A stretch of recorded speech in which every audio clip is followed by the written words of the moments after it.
La enorme suerte de contar, tanto en la mesa como en el público, con gente muy especializada sobre un tema de extraordinaria relevancia, tal vez de los más relevantes en la vida pública latinoamericana de hoy, que tiene que ver con las tensiones que se dan entre digamos, la sociedad civil y el desarrollo económico, muy particularmente en el área de los conflictos ambientales. Y para eso contamos con un panel de expertos notables de América Latina, Raquel Irigoyen, Maristela Esbampa, César Rodríguez, y así que para nosotros es un gran lujo que estén ellos aquí y ustedes allí, y entonces sin mucho más, Raquel, le vamos a pedir que comience con su exposición. Yo quiero tocar 3 puntos. Si bien el tema que nos han pedido tiene un enfoque más bien de conflictos sociales y derechos ambientales, yo quiero entrar por el tema de los derechos de los pueblos indígenas. ¿Por qué? Porque efectivamente en los últimos tiempos nos encontramos con actividades extractivas de petróleo, minería, etcétera, que en efecto tienen un impacto ambiental. Por ejemplo, en el Perú, actualmente el mayor conflicto está referido a un megaproyecto minero que se llama Conga, que pretende secar 5 ríos, 4 lagos y 700 ojos de agua. Entonces, ¿qué dice el gobierno? Bueno, si secamos estos lagos, vemos políticas de mitigación del impacto ambiental y los reemplazamos por reservorios que tienen que reclamar, ya no hay ningún reclamo. Pero resulta que uno de estos lagos, que se llama el lago El Perol, que es donde se va a sacar cobre y oro, es un lago que se llamaba Mamacocha y tiene una importancia muy grande. No sé, ustedes deben estar familiarizados con la historia de Atahualpa. ¿Quién sabe la historia de Atahualpa en el Perú? Bueno, cuando llegan los españoles, detienen a Atahualpa y le dicen, bueno, pues que lo van a matar. Entonces él ofrece llenarles 2 cuartos de oro, hasta donde llega su mano, y 1 de plata, a cambio de que no lo maten. Entonces, de todo el Tahuantinsuyo llegan vasijas de oro y de plata, llenan los 2 cuartos de oro, llenan el de plata y ¿qué pasa? Pues matan a Atahualpa. Entonces, como en esa época no había internet, seguían llegando las vasijas de los diferentes lugares y los chasquis empiezan a avisar que ya mataron a Atahualpa. Entonces, ¿qué hacen con las vasijas que habían llegado? Dicen, no las vamos a entregar a los ambiciosos españoles y las tiran en la laguna Mamacocha. Entonces los abuelos celendinos cuentan que los días de sol se ve brillar un perol en el fondo de la laguna. Entonces le cambiaron el nombre de Mamacocha a El Perol. ¿Qué dicen ahora las rondas campesinas y las comunidades campesinas de la zona? Lo que no lograron los ambiciosos españoles, lo pretenden hacer ahora, secarnos nuestros lagos para sacar el oro. Entonces, si solamente hablamos de derechos ambientales con una política de mitigación de impactos y los 4 reservorios que quieren hacer para reemplazar el agua que van a secar de estos ríos, podrían estar, digamos, satisfechos los derechos ambientales. Pero aquí se juegan otros derechos. Y es por eso que yo quisiera tocar en este tema los derechos de los pueblos originarios frente a estos megaproyectos que se realizan en sus territorios de uso ancestral o que de alguna manera les afecta.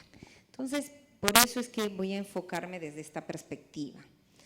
¿Y cuál es el fundamento de estos derechos? Algunos dicen, bueno, porque son pobres, son vulnerables, son distintos De hecho, hubo toda una época, los 80s, los 90s, que se elaboró conceptualmente todo el tema de los derechos indígenas con base en que eran distintos. Y con base en la distintividad cultural se decía, bueno, tienen derechos porque son distintos. Entonces, cuanto más distintos sean, más conserven su cultura ancestral, tienen más autonomía, ¿no? Como fue una máxima que llegó a decir la Corte Constitucional de Colombia. Pero ¿eso qué los condena?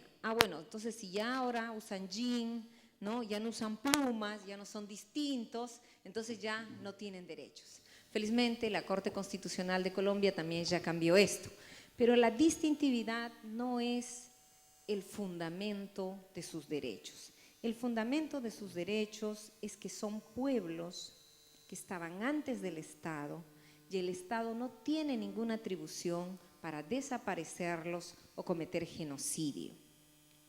Son pueblos que tienen libre determinación y es por ese derecho a la libre determinación es que tienen la potestad de definir, mantener, recrear su forma de vida, mantener sus territorios y que no los extingan. Ya los estados no pueden extinguir, eso ya terminó.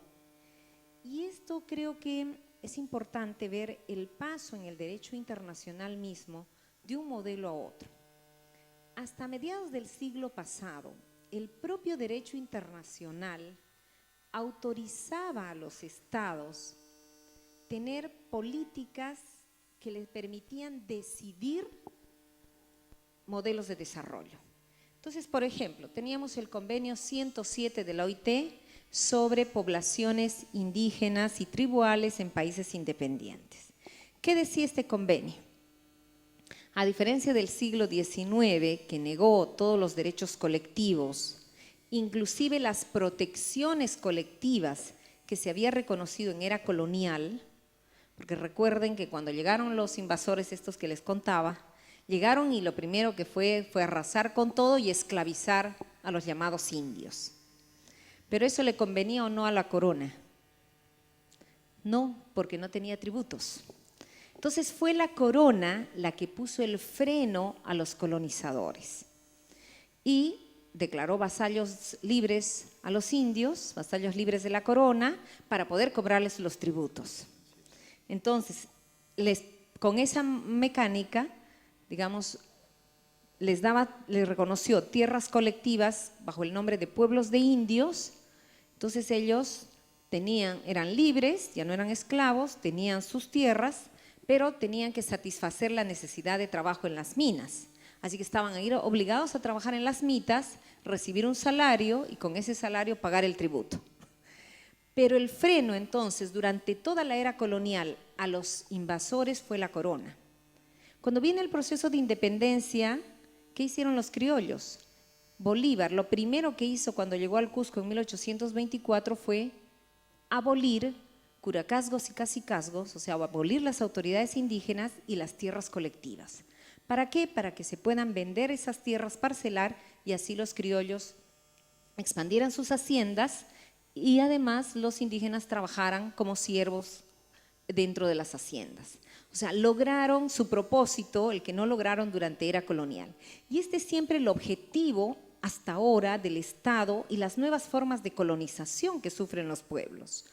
Por eso, estos llamados conflictos ambientales tienen una dimensión que no es solo ambiental, ni que solo es un conflicto social. Hay un problema de conflicto, de colonización que está detrás. Entonces, de un lado, unos que quieren imponer un modelo colonial de extracción y otros que quieren resistir a esa imposición neocolonial. Entonces, el Estado republicano del siglo XX, cuando ya reconoce derechos colectivos, etcétera, la diferencia cultural inclusive, lo hace todavía desde la idea de que el Estado es el que manda.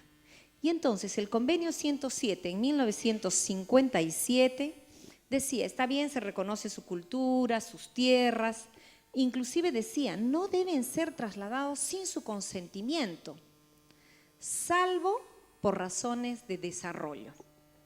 Entonces, hasta los años 50, el derecho internacional tenía el paradigma del respeto de los indígenas para que existan, ¿no? Se respete su distintividad, pero el Estado era el que tenía la última definición. ¿Qué pasa en 1989? Dos asuntos muy relevantes. De un lado, se adopta el convenio 169, que viene de todo un trabajo de los movimientos indígenas de reconocimiento de derechos, se da en el contexto del neoconstitucionalismo, etc.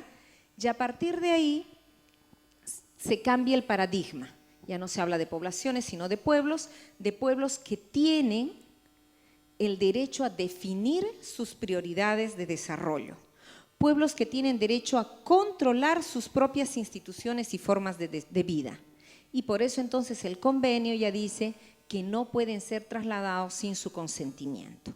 Añade ahí una fórmula o si no se puede eso, por mecanismos legales donde estén debidamente representados, etc.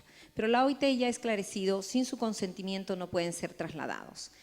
Y cómo el Estado entonces, que es un Estado a partir de aquí pluripueblo, se entera de cuáles son esas prioridades o forma de vida, de desarrollo de los pueblos. A través de mecanismos, voy a saltar aquí directamente, de mecanismos que son, por ejemplo, los de consulta previa, participación, consentimiento.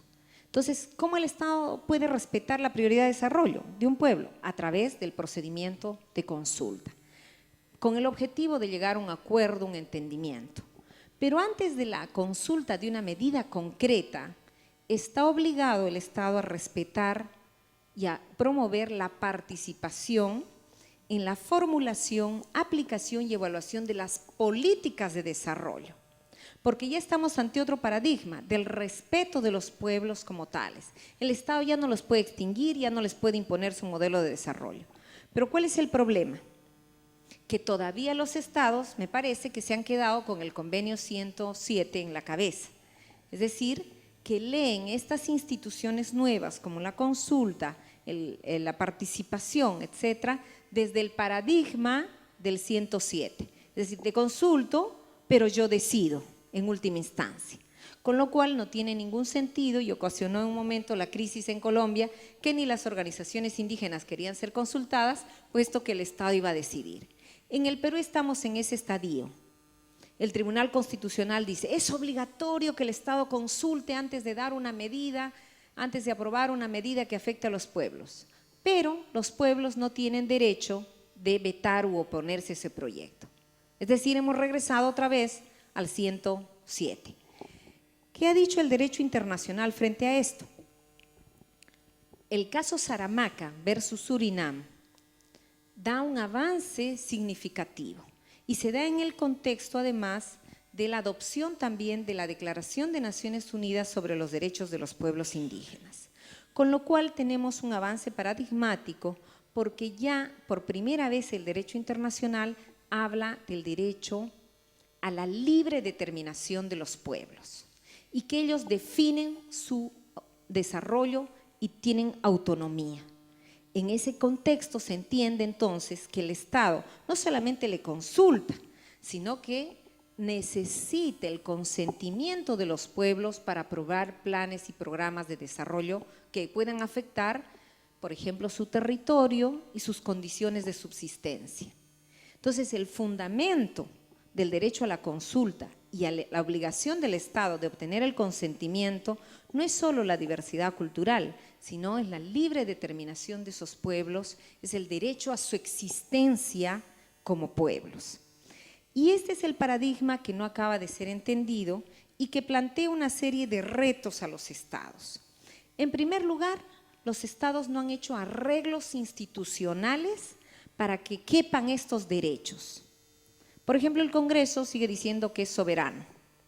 Entonces, los congresos no han hecho modificaciones institucionales suficientes como para que los pueblos participen. En algunos lugares como Colombia, Venezuela, hay un cupo indígena, un cupo afrodescendiente, que en parte puede garantizar la presencia indígena. En Bolivia también, las minorías indígenas, los chiquitanos, los guaraníes, tienen un asiento, ya, por lo menos eso es algo. En cambio, en el Perú no existe esa cuota institucional. ¿Aquí existe? debería de existir. Ese es un mínimo institucional que debería de haber.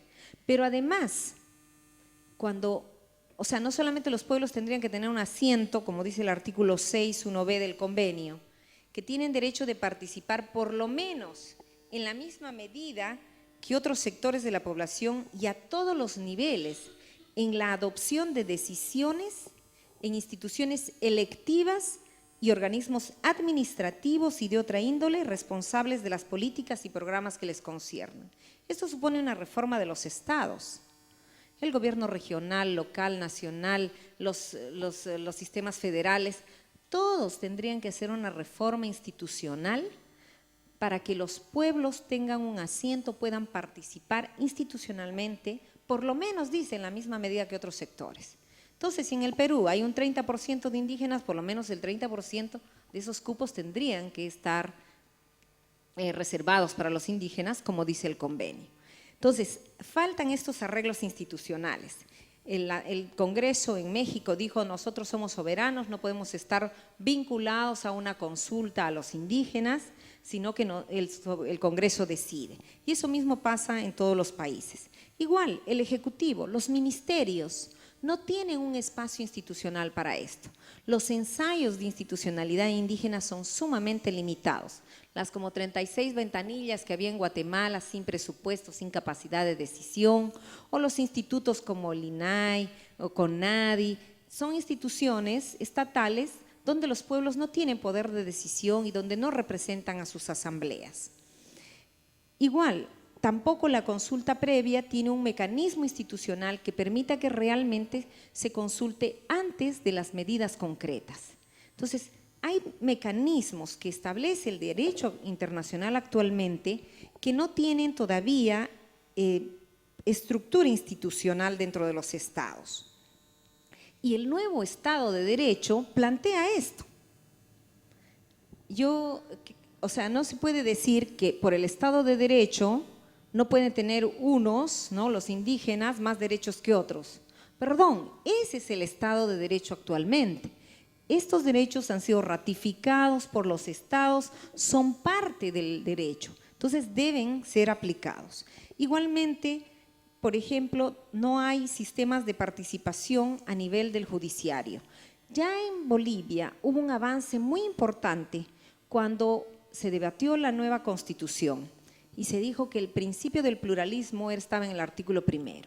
Y no solamente, como en Colombia, son unos jueces formados en la cultura occidental, los que llaman antropólogos, para hacer un puente intercultural con los indígenas, sino que los indígenas mismos son parte del nuevo Tribunal Constitucional Plurinacional. Y hay una paridad entre los sistemas y tienen asiento en el Tribunal Constitucional y deciden con base en un diálogo intercultural. Y además se incorporan nuevos derechos, como los derechos de la naturaleza, la Pachamama, etc. Ese es un nuevo modelo institucional. ¿Y qué pasa en la vida real? Se dio una ley por la cual ya no hay paridad de representación indígena. De los 7 miembros, 2 son indígenas. Y además tienen que ser abogados, ¿no? Entonces, ¿cuál es la gracia? Igual pasa con en las otras instituciones. ¿Qué otros retos tenemos aquí? Entonces, uno es un acomodo institucional que todavía no se ha dado.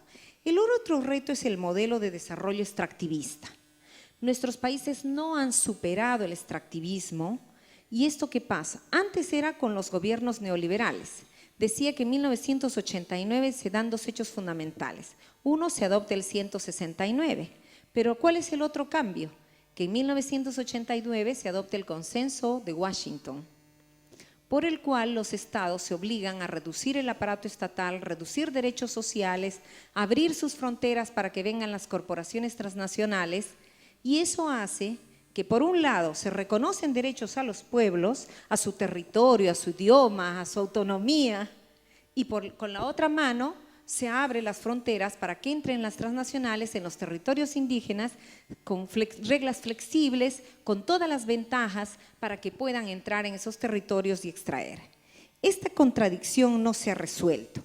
Entonces, ¿qué es lo que yo les plantearía en este minuto que me queda? Yo les convoco, y yo convocaría a ILAD y a todas las universidades a que planteemos un nuevo consenso, así como el consenso de Washington, a plantear un nuevo consenso que genere un sentido común pluralista. Así como hay un sentido común monista, que hay un Estado que es el que decide con sus instituciones, plantear un sentido común pluralista de respeto de los pueblos y que no se autorice ningún tipo de actividades extractivas sin respeto de los derechos humanos, sin respeto de los más altos estándares ambientales y sin respeto de la libre determinación de los pueblos. Así como antes era aceptable el esclavismo y nadie lo cuestionaba, y ahora es totalmente inaceptable y a nadie se le ocurriría decir que está bien el esclavismo, que está bien la tortura, el genocidio, hay un sentido común de que ese es un principio de jus cogens, que no se puede afectar. Lo mismo tendríamos que generar, un sentido de jus cogens, de regla general, de sentido común, que no puede haber actividades extractivas, que va a poner en riesgo la existencia de los pueblos o su libre determinación. Muchas gracias.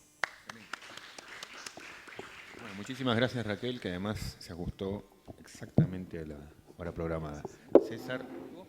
Este es un texto que publiqué que se llama así, ahora les muestro, se llama etnicidad.gov, que luego estoy convirtiendo en un libro que es justamente sobre los temas que menciona aquí Raquel muy bien. Básicamente tomar en serio, tanto teórica como empíricamente, la proliferación de conflictos socioambientales, como también los ha teorizado y los ha documentado muy bien Maristela, pero dándole un giro, digamos, de teoría social y de dogmática jurídica, poniéndome, digamos, el doble sombrero de sociólogo y de jurista.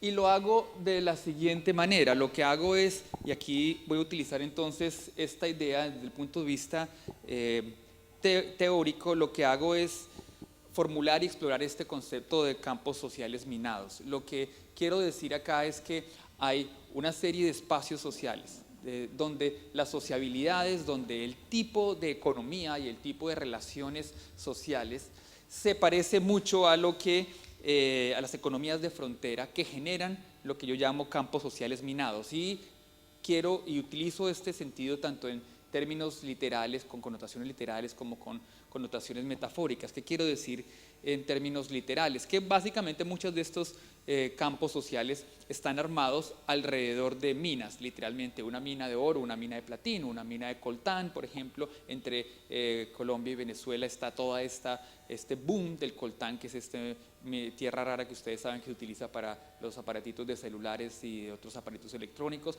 o el boom que llevamos ya de hace por lo menos una década del oro. De hecho, ha sido documentado por los economistas como uno de los superciclos de los minerales, de los metales. Y no se había visto una fiebre del oro tal desde la época de las películas de vaqueros del oeste, digamos, de la carrera por el oro del Gold Rush en Estados Unidos a finales del siglo XIX y comienzos del siglo XX. Vivimos entonces, y parece que estamos en la etapa final, ha caído el precio del oro, está cayendo también el del petróleo, el del carbón ha caído aceleradamente, pero hemos tenido este periodo en el que de frente se chocan procesos, digamos, de expansión territorial de pueblos, comunidades subalternas de las que habló ya Raquel, y no voy a agregar más, aunque sí agrego que también en mi trabajo es igual de importante las comunidades afrodescendientes. Yo trabajo mucho, tanto desde el punto de vista activista como desde el punto de vista académico, con comunidades negras del Pacífico colombiano y ecuatoriano.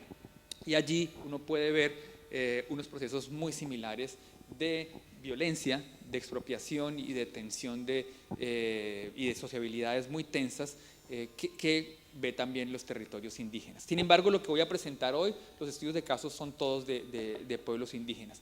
Pero también quiero utilizar y utilizo en estos textos la idea de campo social minado en sentido, digamos, más sociológico y también más metafórico, en el sentido de que son verdaderos campos sociales, donde hay ciertas formas de regulación, formal e informal, y ciertas formas de relaciones violentas, volátiles, que me interesa documentar y teorizar y también intervenir desde el punto de vista más práctico activista.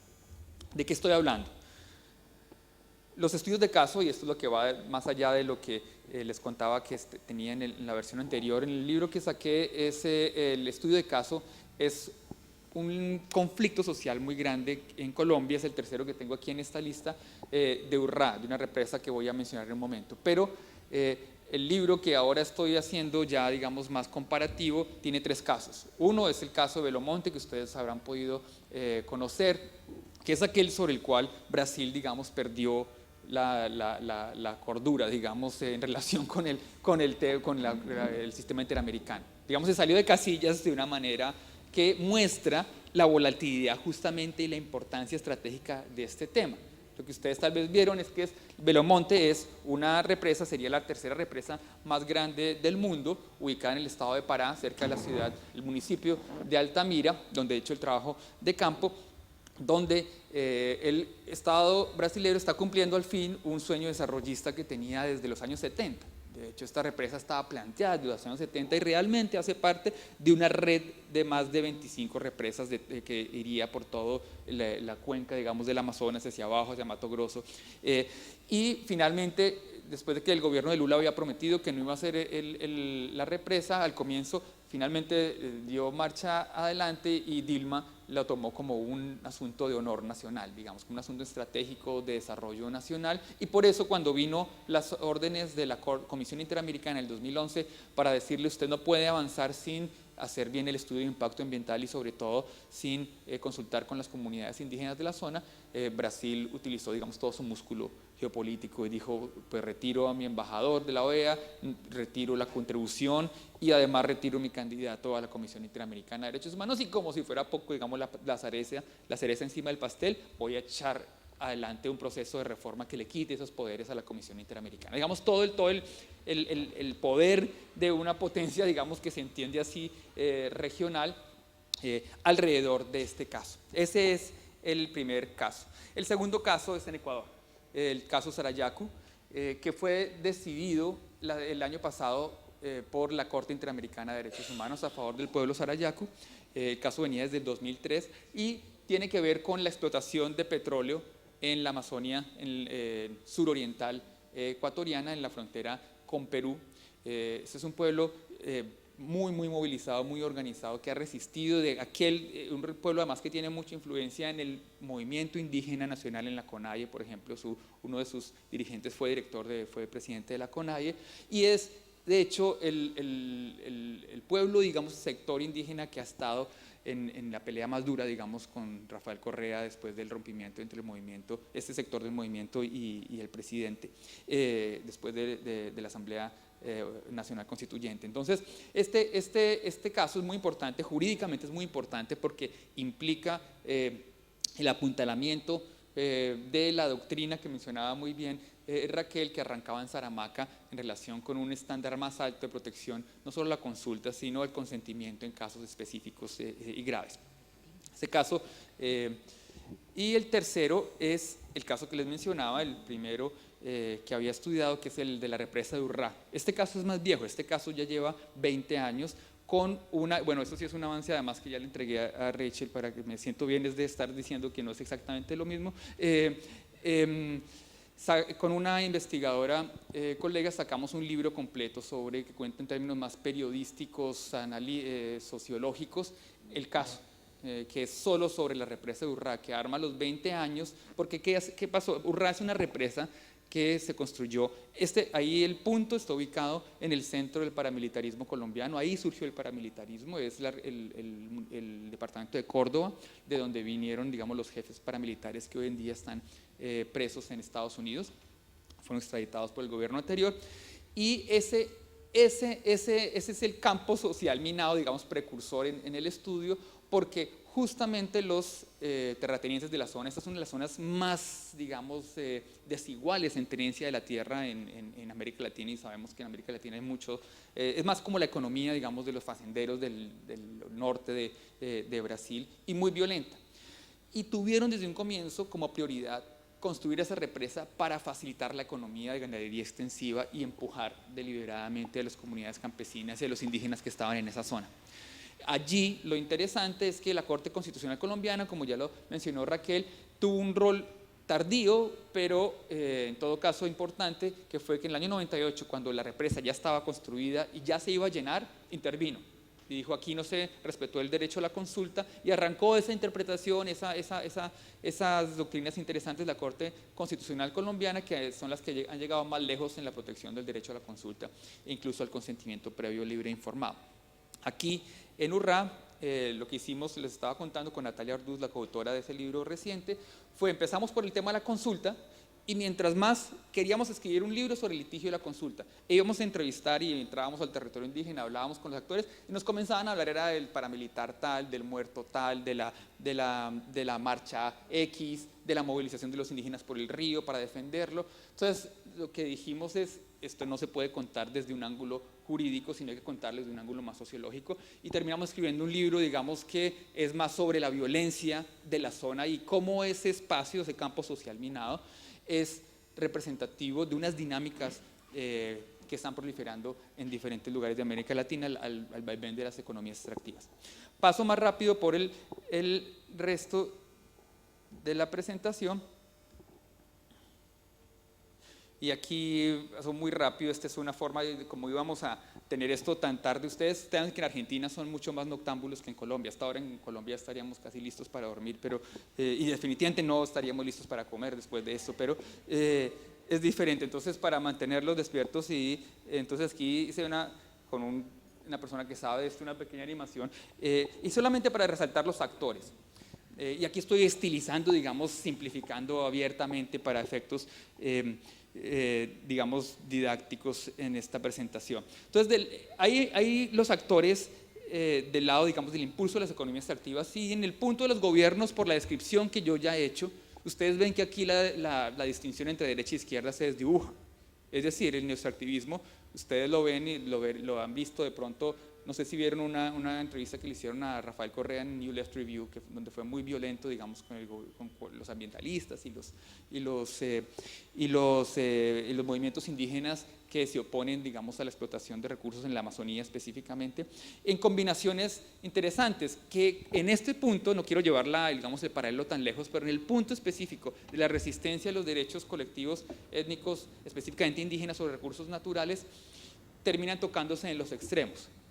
Por izquierda y derecha. Y del otro lado, una coalición que me interesa resaltar es la coalición, digamos, indígena ambiental, con la intervención, y esto es lo que presento en el resto de la charla, de la intervención de cortes y organismos de derechos humanos, que ahí es donde el derecho ha cumplido una función importante.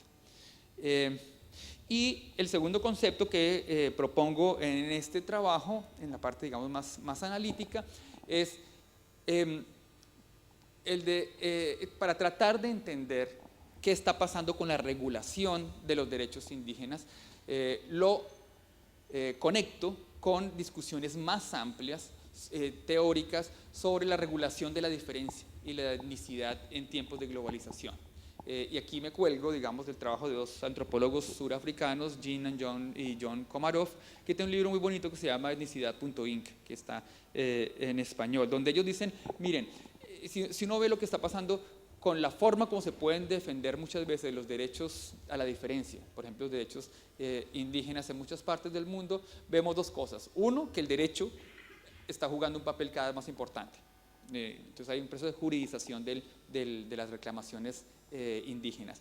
Y por otro lado, que hay cierta, digamos, necesidad y tendencia hacia, digamos, la comercialización de los saberes que se quieren conservar. Y ellos ponen como ejemplo la proliferación del turismo, digamos, ecológico, cultural, la propiedad intelectual sobre el conocimiento tradicional, y ellos llaman a ese proceso etnicidad.inc, digamos, que sería la parte comercial. Yo, colgándome de eso y adaptándolo, digo que hay el proceso de juridización de estas demandas, y cómo los tribunales y los abogados y las ONGs terminamos interviniendo en estos debates. Se podría teorizar con esta idea paralela de etnicidad.gov.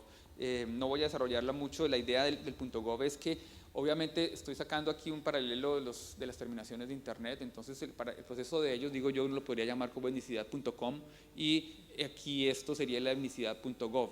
Pero gov aquí es muy importante, normalmente gov es gobiernos, aquí es gobernanza. Hay muchas fuentes de regulación de estos derechos y estos conflictos. Si ustedes van a ver, por ejemplo, el Banco Interamericano de Desarrollo tiene unas guías operativas sobre cómo se debe hacer inversión en los territorios indígenas y básicamente tiene la consulta como el eje articulador. El Banco Mundial lo mismo. Si van a ver, por ejemplo, los códigos de conducta de las grandes compañías mineras que están asociadas en un gremio internacional, van a ver allí todo un lenguaje de consulta, consentimiento, empoderamiento, etcétera, etcétera. Y esto me baso en el trabajo de Boaventura de Santos, con quien he trabajado estos temas también, y que él utiliza esta idea de la gobernanza de una manera crítica para mostrar cómo esas formas de regulación, no solamente de esos conflictos, sino de otros, que vuelven estos reclamos, en el proceso los vuelven, digamos, digeribles para marcos conceptuales y para regulaciones jurídicas reaccionarias. Esto lo paso muy rápido. Obviamente, ya dije, obviamente tenemos entonces una situación de pluralismo jurídico, hay códigos de conducta, normas nacionales, convenios internacionales de la OIT, etcétera, todos compitiendo, digamos, por regular la consulta previa con concepciones bien distintas de lo que significa consultar. Sin embargo, todas tienden, la mayoría por lo menos tienden a tener una lógica procedimental, es decir, la mayor parte de estos debates son sobre cuánto deben durar las consultas, cómo se deben publicar los resultados, qué tipo de organizaciones pueden participar, si pueden organizar solamente las comunidades o deben participar las organizaciones nacionales, por ejemplo, y así sucesivamente. Para un jurista esto es, digamos, reconocible fácilmente como derecho procesal. Un tercer punto que me interesa resaltar es que por esta judización de las demandas y los conflictos, el derecho termina siendo la forma de inteligibilidad entre reclamos abiertamente contradictorios. Es decir, la forma como termina pudiendo darse una conversación en los procesos de consulta previa, cuando yo he asistido en los diferentes territorios a los procesos de consulta previa, dado que muchas veces estamos ante dos concepciones muy distintas del desarrollo económico. Una cosa es lo que está diciendo el pueblo sarayaco en relación con suma causa y los derechos de la naturaleza. Otra cosa muy distinta es lo que está diciendo el pueblo ecuatoriano, que es el desarrollo económico en esa zona. Entonces, la forma como se pueden tener esas conversaciones es mediante el argot jurídico.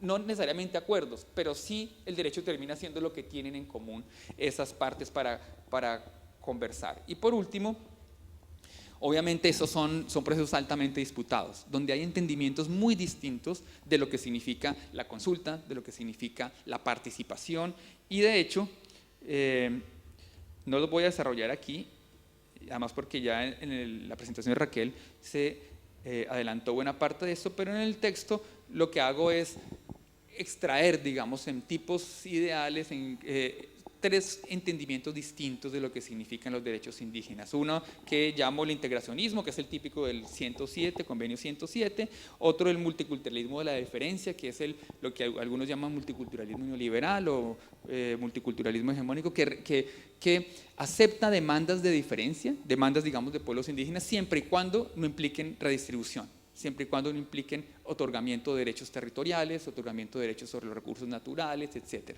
Y finalmente un multiculturalismo contrahegemónico, el empoderamiento, ahí yo le he dado y otros le han dado diferentes nombres, que implica reconocimiento con redistribución.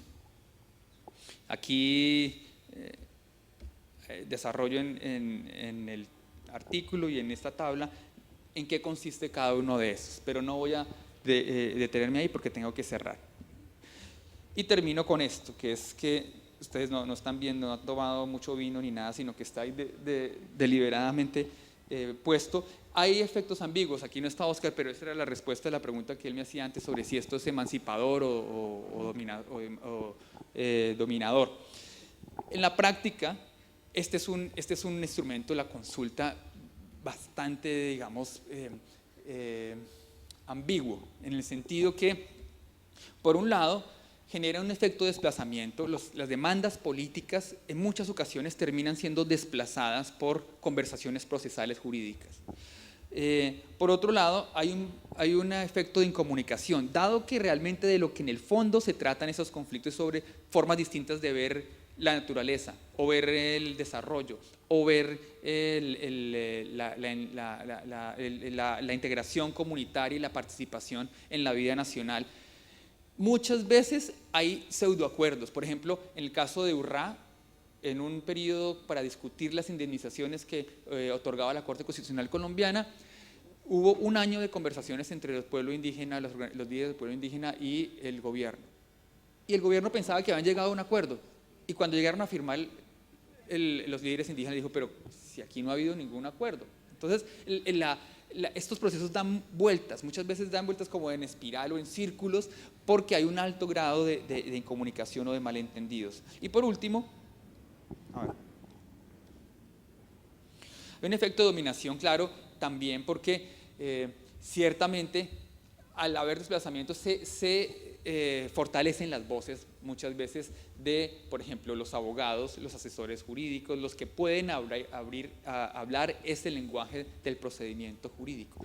Pero, obviamente, yo no soy un pesimista, digamos, en relación con esto, porque hay también un efecto de emancipación en la medida en que, y esto lo he visto una y otra vez, muchas veces la consulta, incluso sin llegar a la versión de consentimiento, es la única forma como se pueden desacelerar algunos de esos procesos. Belomonte va para adelante, pero habría ido mucho más rápido si no hubiera sido por ese debate sobre la consulta. Sarayaku no se ha explorado ese territorio, aunque el gobierno avisó ya que abrió su nueva ronda petrolera y Sarayaku está incluido, pero se habría explotado hace 10 años si no hubiera sido por el debate sobre la consulta.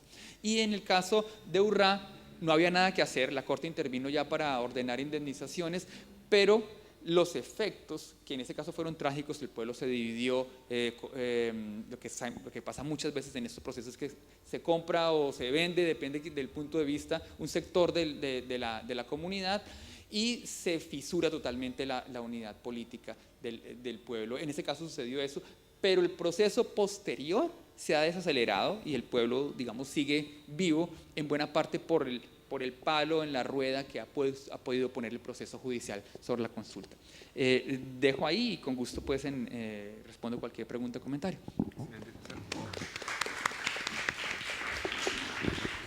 Bueno, le damos la palabra a la amiga Maristela.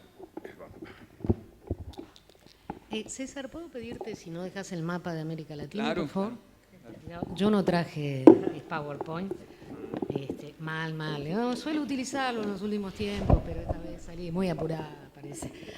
Bueno, muchas gracias por la invitación a Roberto y, bueno, gracias por estar aquí. Yo quisiera presentar quizás los 2 o 3 conceptos con los cuales leo este tipo de problemáticas. En primer lugar, quisiera llamar la atención sobre lo que de alguna manera también decía Raquel, que es que efectivamente atravesamos un momento muy paradójico en América Latina, en tanto y en cuanto observamos un avance de las fronteras del derecho, que tiene que ver precisamente con la ampliación y reconocimiento de los derechos de los pueblos indígenas, pero también el avance de los derechos de la población en general, y por otro lado un avance de las fronteras del extractivismo que colisiona claramente con esos derechos e imposibilita su ejercicio pleno.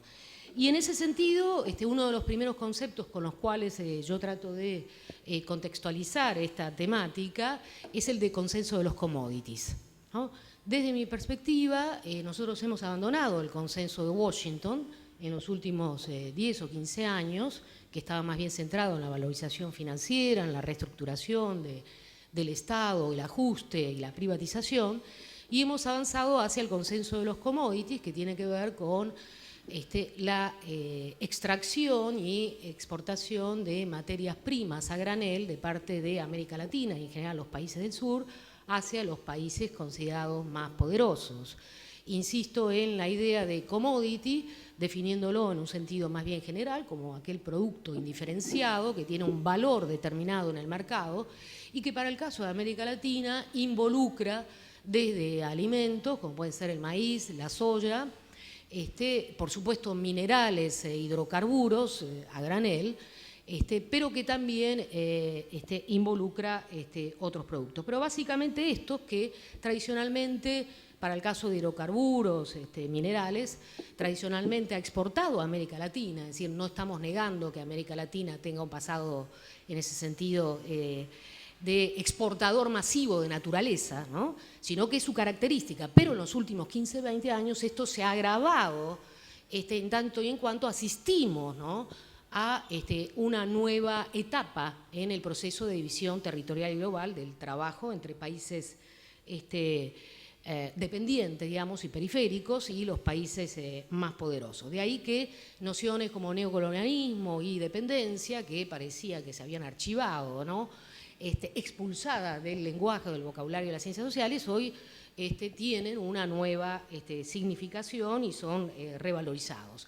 También cuando hablo de la noción misma de consenso, trato de subrayar el hecho de que no es solamente un concepto de orden socioeconómico, sino también político, cultural, ideológico, en tanto y en cuanto estamos subrayando el hecho de que los países latinoamericanos, no importa el tipo de gobierno que tengan, sean neoliberales, conservadores o progresistas, han aceptado de manera acrítica este proceso de división del trabajo, minimizando el impacto ambiental, pero también social, cultural y político, ¿no?, que tiene sobre sus propias sociedades la implementación masiva de estos proyectos extractivistas y la consolidación de un modelo netamente dependiente.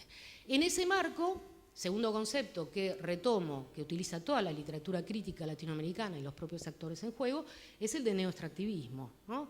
Neoextractivismo que señala precisamente el proceso de sobreexplotación de los recursos naturales cada vez más escasos, de expansión de las fronteras de explotación, y que en ese sentido se diferencia del viejo extractivismo porque abarca diferentes tipos de actividades caracterizadas por la gran escala, ¿no?, desde explotación de hidrocarburos y minerales hasta, como les decía, la explotación de las fronteras de la soya, la explotación de la frontera, la ampliación de la frontera forestal, la frontera pesquera, la frontera hídrica y también toda esa serie de mega represas que se realizan en América Latina sin o en el marco del IRSA, nunca se sabe muy bien, ¿no?, pero que efectivamente están al servicio de las empresas extractivas, como es el caso de Belo Monte, que en realidad no está solo para aportar electricidad a la economía, a la potente economía brasileña, ¿no?, sino que además está al servicio de la producción de bauxita,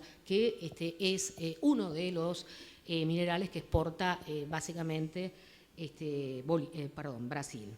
Entonces, en ese marco utilizamos el concepto de neoextractivismo, que tiene una gran capacidad, digamos, de movilización también para los propios movimientos sociales que lo utilizan, y subrayamos esa dinámica de desposesión, digamos, neocolonial, que recorre, insisto, a gobiernos neoliberales y gobiernos progresistas, lo cual nos coloca sin duda en un lugar muy incómodo, muy odiado, muy detestado, porque sobre todo de los gobiernos progresistas, las reacciones contra los críticos del extractivismo reinante son absolutamente descomunales y alimentan casi un discurso desquiciado, ¿no?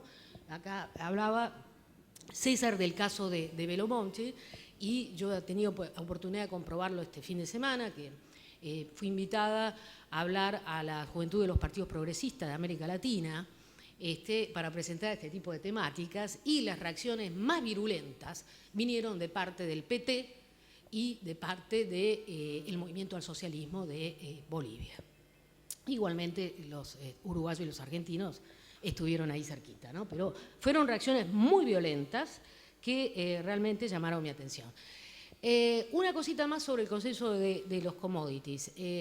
A ver, la expresión, por supuesto, no tiene el mismo nivel que el de consenso de Washington, porque los gobiernos no hablan de consenso de los commodities, pero lo interesante, me parece a mí, al utilizarlo, es que yo trato de evocar la idea que atravesaba también el consenso de Washington, que era la de que no había alternativa. Y aquí los gobiernos latinoamericanos, cualquiera sea su signo, lo que tratan de transmitir es que no hay alternativa, que es una dinámica irreversible a la cual hay que adaptarse, confirmando una vez más que las nuestras son meras economías adaptativas, ¿no? Y por ende lo que tratan de hacer también es obturar la posibilidad de pensar en un escenario diferente, ¿no?, en un horizonte más bien emancipatorio. Entonces, tiene una función que es efectivamente la de no dejar pensar en alternativas. Y mostrarnos que lo que muestran, los que ilustran los gobiernos progresistas es efectivamente un capitalismo sensato, razonable, que deberíamos aceptar. Yo he estudiado mucho la megaminería, ¿no?, en perspectiva comparativa, porque me parece que es como una figura extrema del extractivismo hoy reinante en América Latina, porque además en los últimos 15 años había solo 4 países netamente mineros, que eran Perú, Chile, México y Bolivia, a los cuales se agregaron todo el resto, ¿no?, entre ellos Argentina, Ecuador, que avanza en megaminería, toda América Central, Colombia y por supuesto Brasil, que es el principal exportador minero. Y porque es un modelo que sintetiza devastación institucional por el marco normativo que tiene, saqueo de los recursos naturales, porque tiene un gran protagonismo las empresas transnacionales, y depredación ambiental, en tanto y en cuanto también conllevan una contaminación social también, en términos también no solo ambientales, sino políticos. Y porque la megaminería sintetiza un modelo de ocupación territorial, destruye territorios, reconfigura a los mismos y los subordina, desplazando economías regionales, los subordina a su propia lógica, ¿no? Y las empresas mismas, cuando se instalan, ¿no?, emulan, o mejor dicho, consolidan enclaves de exportación en donde las empresas se convierten en actores sociales totales, ¿no? Tercer concepto, y con esto cierro la cuestión más de presentación general. En América Latina la conflictividad socioambiental es enorme, enorme, enorme, realmente en los últimos años. Tal es así, a mí me gusta citar a Enrique Leff, el mexicano, que habla de un proceso de ambientalización de las luchas, para hablar sobre todo del protagonismo de los pueblos originarios y de la emergencia de un pensamiento socioambiental en América Latina que no lo había, ¿no? Yo creo que a lo que hay que añadir a esto es que no son solamente las organizaciones de pueblos originarios las que están en la cresta de la ola, sino que es mucho más general, ¿no?, el panorama. Y que en realidad lo que ha dado lugar la conflictividad socioambiental es a un entramado muy particular en donde aparecen una pluralidad de actores. Organizaciones indígenas o campesinas, pero también asambleas de ciudadanos comunes y corrientes, digamos, sin identificación étnica, en pequeñas y medianas localidades, muchas ONG ambientalistas, algo que los gobiernos progresistas no pueden tolerar, muchas ONGs, pequeñas ONGs con lógica de movimiento social, pienso en Acción Ecológica, por ejemplo, de Ecuador, e intelectuales y profesionales que trabajan sobre todo en colaboración con los agentes movilizados, trabajan en la emergencia de un saber experto independiente del poder político, del poder económico, del poder mediático, que no es poca cosa, ¿no? O sea, el contexto de total asimetría. Y cuando digo desde abajo es en conversación con los propios saberes locales y vernáculos. Así que es algo muy novedoso lo que se está dando en América Latina en este contexto de avanzada extractivista, porque emergen nuevos marcos de la acción, ¿no?, nuevos lenguajes, una subjetividad colectiva interesante, ¿no?, ligada a ciertos conceptos, buen vivir, justicia ambiental, derecho de la naturaleza, bienes comunes, son todos conceptos novedosos que marcan esta tendencia a generar una nueva institucionalidad ambiental en América Latina. Entonces, creo yo que hay cosas novedosas muy importantes, pero en un contexto que es dramático, que es realmente dramático porque, solo comentarles lo que ha sucedido el último año con respecto a la megaminería, ha habido muertes por doquier, hubo asesinatos en Panamá, asesinaron a 3 miembros de una etnia que se oponían a la megaminería. Ha habido asesinatos que no son de marco de claro connotación política, pero a líderes ambientalistas contra la megaminería en México. Ha habido asesinatos a granel en Perú a raíz del proyecto Conga. En realidad, si mi memoria no es mala, desde que Humala asumió el gobierno ha habido 25 muertos ligados a conflictos socioambientales directamente con la megaminería.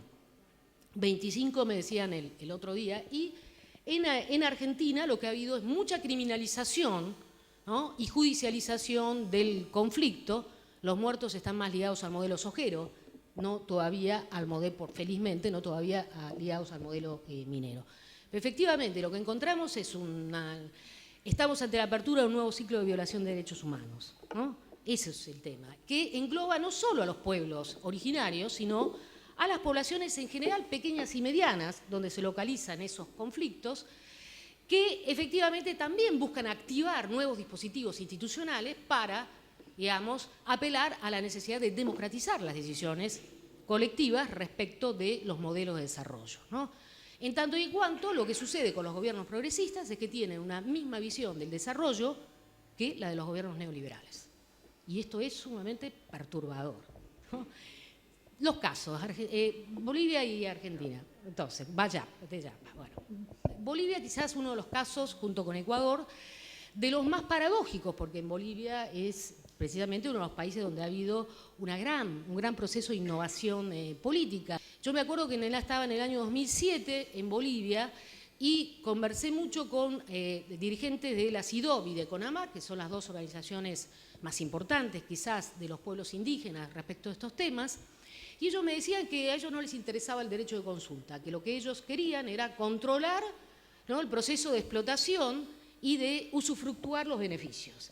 Sin embargo, a fines de 2009, en 2010, se da la ruptura entre estas organizaciones y el gobierno de Evo, a raíz de varias leyes que no pasan en el Parlamento, que sobre todo demandaban mayor representación indígena, la ley de autonomía, la ley del régimen electoral y la ley de la Pachamama, y a raíz de eso ya se abre, digamos, una fisura enorme entre estas organizaciones y el gobierno, que estalla completamente en el conflicto con el TICNIS, ¿no? El TICNIS es un parteaguas.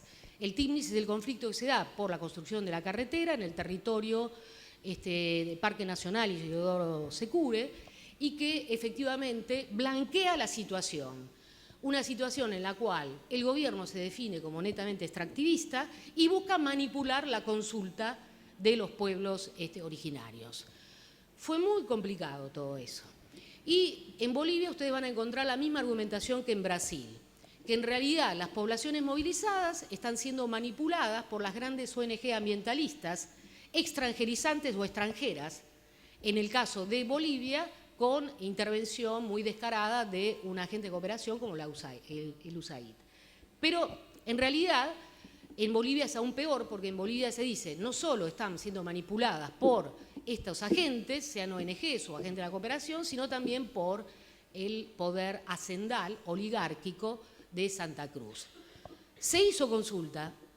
La verdad es que en esos campos sociales minados, como diría César, es imposible dirimir si estuvo bien, si estuvo mal, si se respetó la lógica procedimental.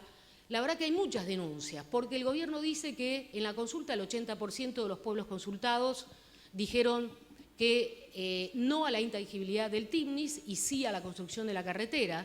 Y sin embargo, hace muy pocos días la Iglesia Católica y la Asamblea de Defensa de los Derechos Humanos de Bolivia dijeron que esta consulta había sido mal hecha, manipulada, que había sido hecho con prebendas y que en realidad 35 o 36 pueblos o comunidades indígenas decían que no a la construcción de la carretera. Es decir, la verdad que la consulta entró en el medio de esta cancha embarrada, no tenemos posibilidades de ver efectivamente qué estuvo bien o qué estuvo mal. De hecho, Evo Morales lo que hizo en los últimos días fue poner en suspenso la construcción de la carretera hasta que no se vea efectivamente si hubo vicios o no en la consulta. Me quedan 2 minutos para hablar de la Argentina, ¿puedo?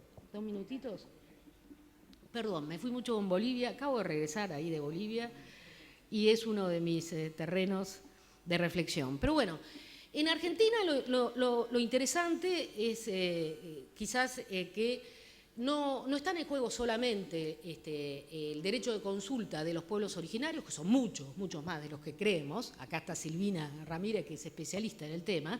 Tanto en el norte, ¿no?, que vienen de la mano de los reclamos contra la exploración del litio, como en el sur, que vienen de la mano de la expansión de la frontera petrolera, la frontera minera y la frontera gasífera ahora, ¿no?, o hidrocarburífera, sino que también viene de la mano de la movilización que se ha dado en pequeñas y medianas localidades en contra de la minería.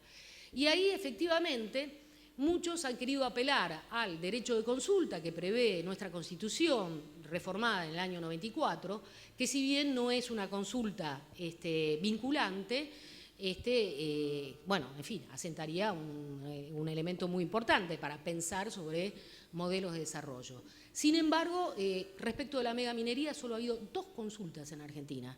En Esquel, hace 10 años, ¿no?, en la provincia de Chubut, y en Loncopoé, en la provincia de Neuquén, también, en ese sentido, reforzado por la apelación al derecho de consulta a las poblaciones indígenas. En el resto de las localidades donde se intentó activar este dispositivo institucional, las provincias, ¿no?, se alzaron diciendo, los tribunales constitucionales de la provincia prohibieron directamente la realización de la consulta.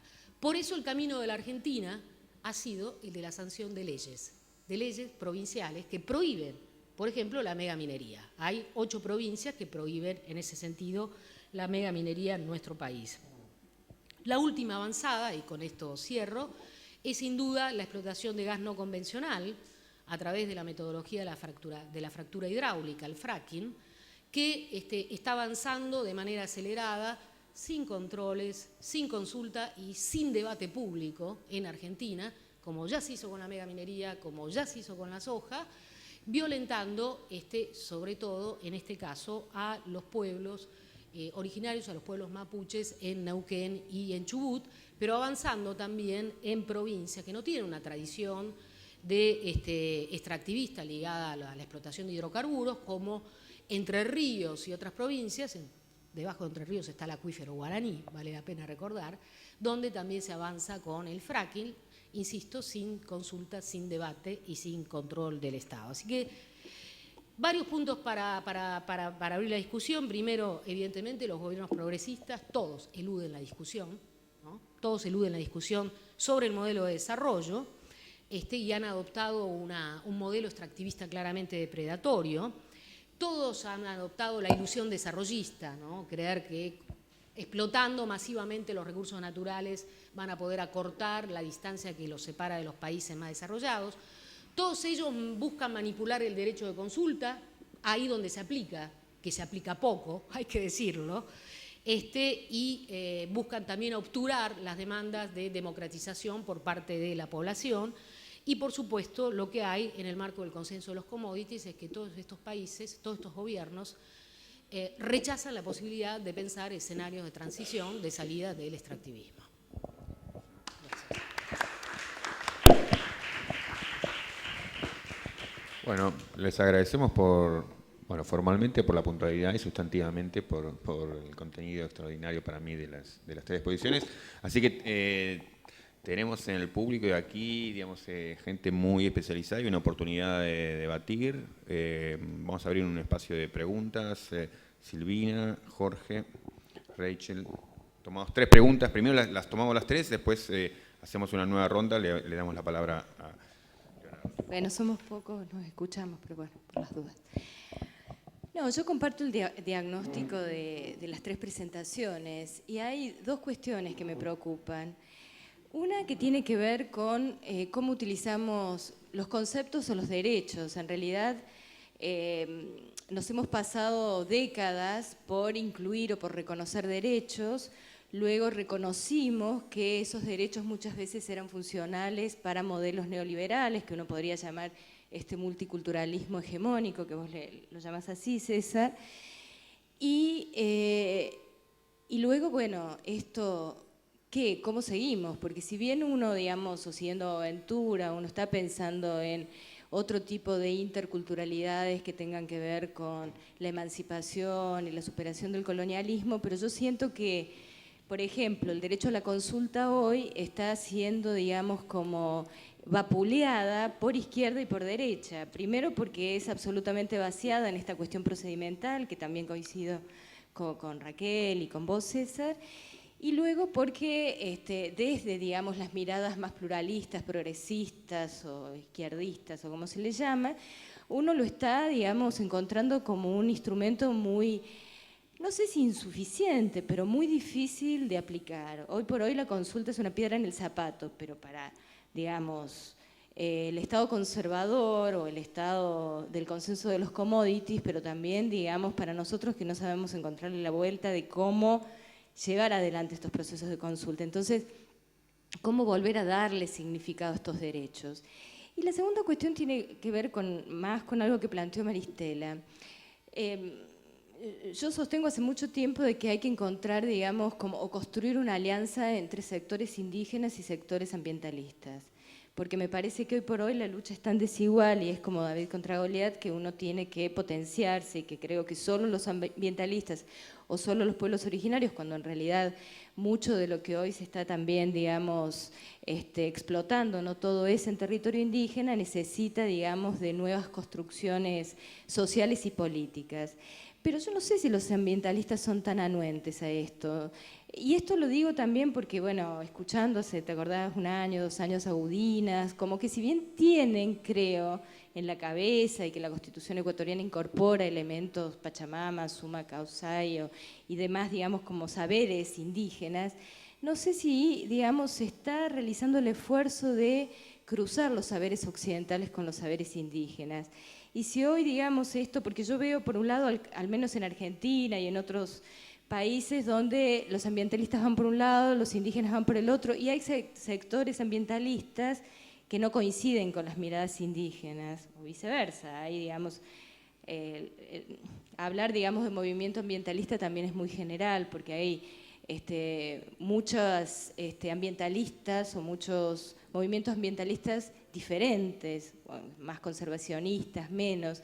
Y entonces, ¿en qué medida, o digamos, cuál es tu percepción, si esto se está construyendo y qué potencialidades tendría un tipo de alianza, digamos, con estas características? Sí, yo también comparto, no sé el diagnóstico, pero la aproximación que las 3 presentaciones tienen, y haría un par de preguntas puntuales, sobre todo en esta idea que creo que complementan algo lo que dice Silvina, y es, estamos acá intentando tomarnos en serio el discurso del derecho y de los derechos, ¿verdad? En este caso de colectivos, de pueblos, cómo esto se relaciona con una tradición de derechos que en América Latina tiene mucha tracción, ¿no? Que es el derecho de propiedad, ¿no? Cómo se encuentran, cómo se enfrentan, y son muy evidentes esas tensiones entre estos derechos que los estados han venido reconociendo de manera soberana y deliberada frente a una tradición jurídica decimonónica anclada en el derecho privado, en el derecho individual de propiedad, etc. Entonces, ahí la duda, digamos, la pregunta que yo tengo es, ¿en qué medida cuando en el horizonte de los conflictos ambientales, de los derechos de los pueblos indígenas, se dice, mire, usted tiene un convenio 169, que es un convenio internacional y por lo tanto es vinculante en cuanto a las obligaciones que pesan sobre los estados? Y luego tiene una declaración y entonces nos animamos porque la declaración, que tiene, yo creo, jurídicamente una categoría distinta desde el punto de vista de cómo vincula a los estados, pero sin embargo nos alegramos porque tiene mejores estándares. Y Silvina dice algo que es cierto, la consulta es un problema para todo el mundo. Es un problema para los gobiernos que no saben cómo implementarla, es un problema para los privados que necesitan tener reglas claras para poder desarrollar sus actividades, es un problema para los pueblos indígenas porque los empodera sin tener las herramientas porque el Estado no sabe bien cómo hacerlo. Y sin embargo estamos pidiendo o estamos alentando la implementación de estándares que son aún más difusos, como por ejemplo el consentimiento previo libre e informado, cuando no estoy seguro que hemos logrado tener una suerte de teoría jurídica que sea lo suficientemente robusta para poner al servicio de las partes interesadas un derecho como por ejemplo el de consulta.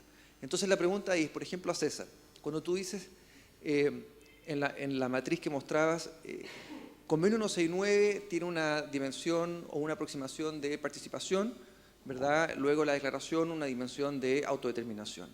Y en materia de derechos no habría, digamos, realmente reconocimiento de derechos a administración de recursos naturales o derechos territoriales. Y yo me pregunto por qué, si por una parte el Convenio 169, teniendo algunas cláusulas que van en ese sentido, ¿no? Sobre derechos territoriales, sobre recursos naturales, ¿por qué, digamos, cuál es la falla que hace que no sea inteligible desplegar una teoría más robusta en base a un instrumento que en tradiciones jurídicas formalistas como las latinoamericanas podría, no estoy seguro, podría servir de mejor herramienta, de nuevo, para las partes interesadas por estas regulaciones, ¿no?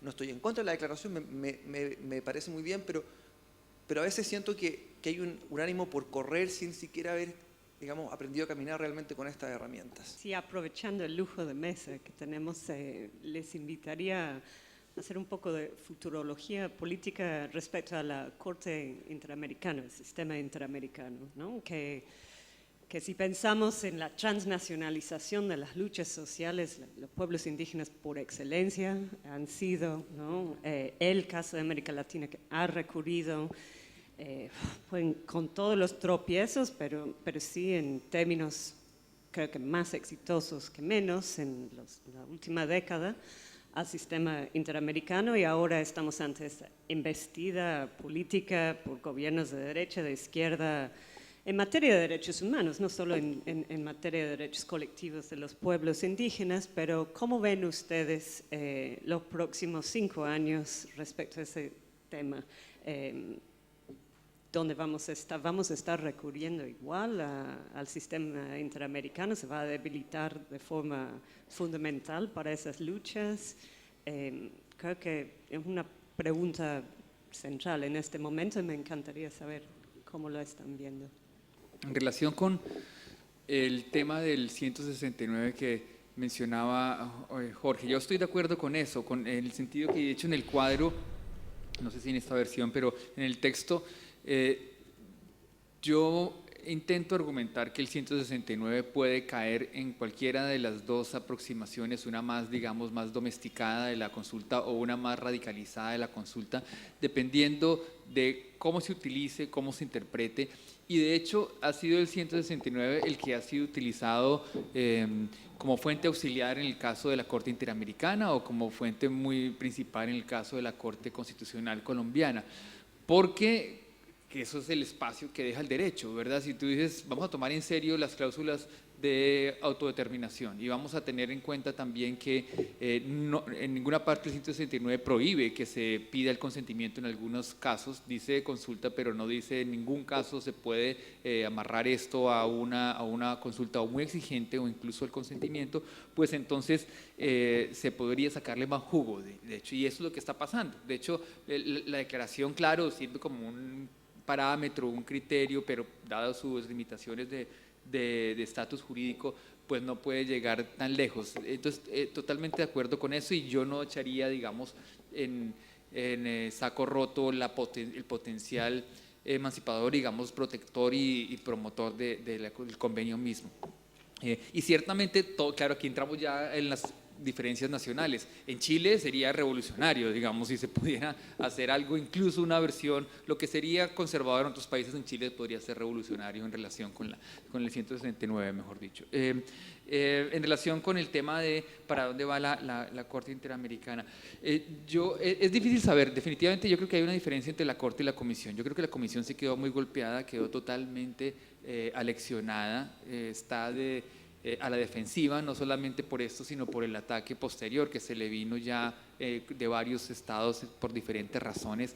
Entonces, de hecho, la regulación, como quedó, la Comisión tuvo que aceptar algunas reformas y de hecho algunos académicos y activistas le estuvimos proponiendo reformas de tal manera que ellos tomaran la delantera, que no fueran los estados antagónicos los que le reformaran de afuera, sino que ella se reformara un poco desde adentro también.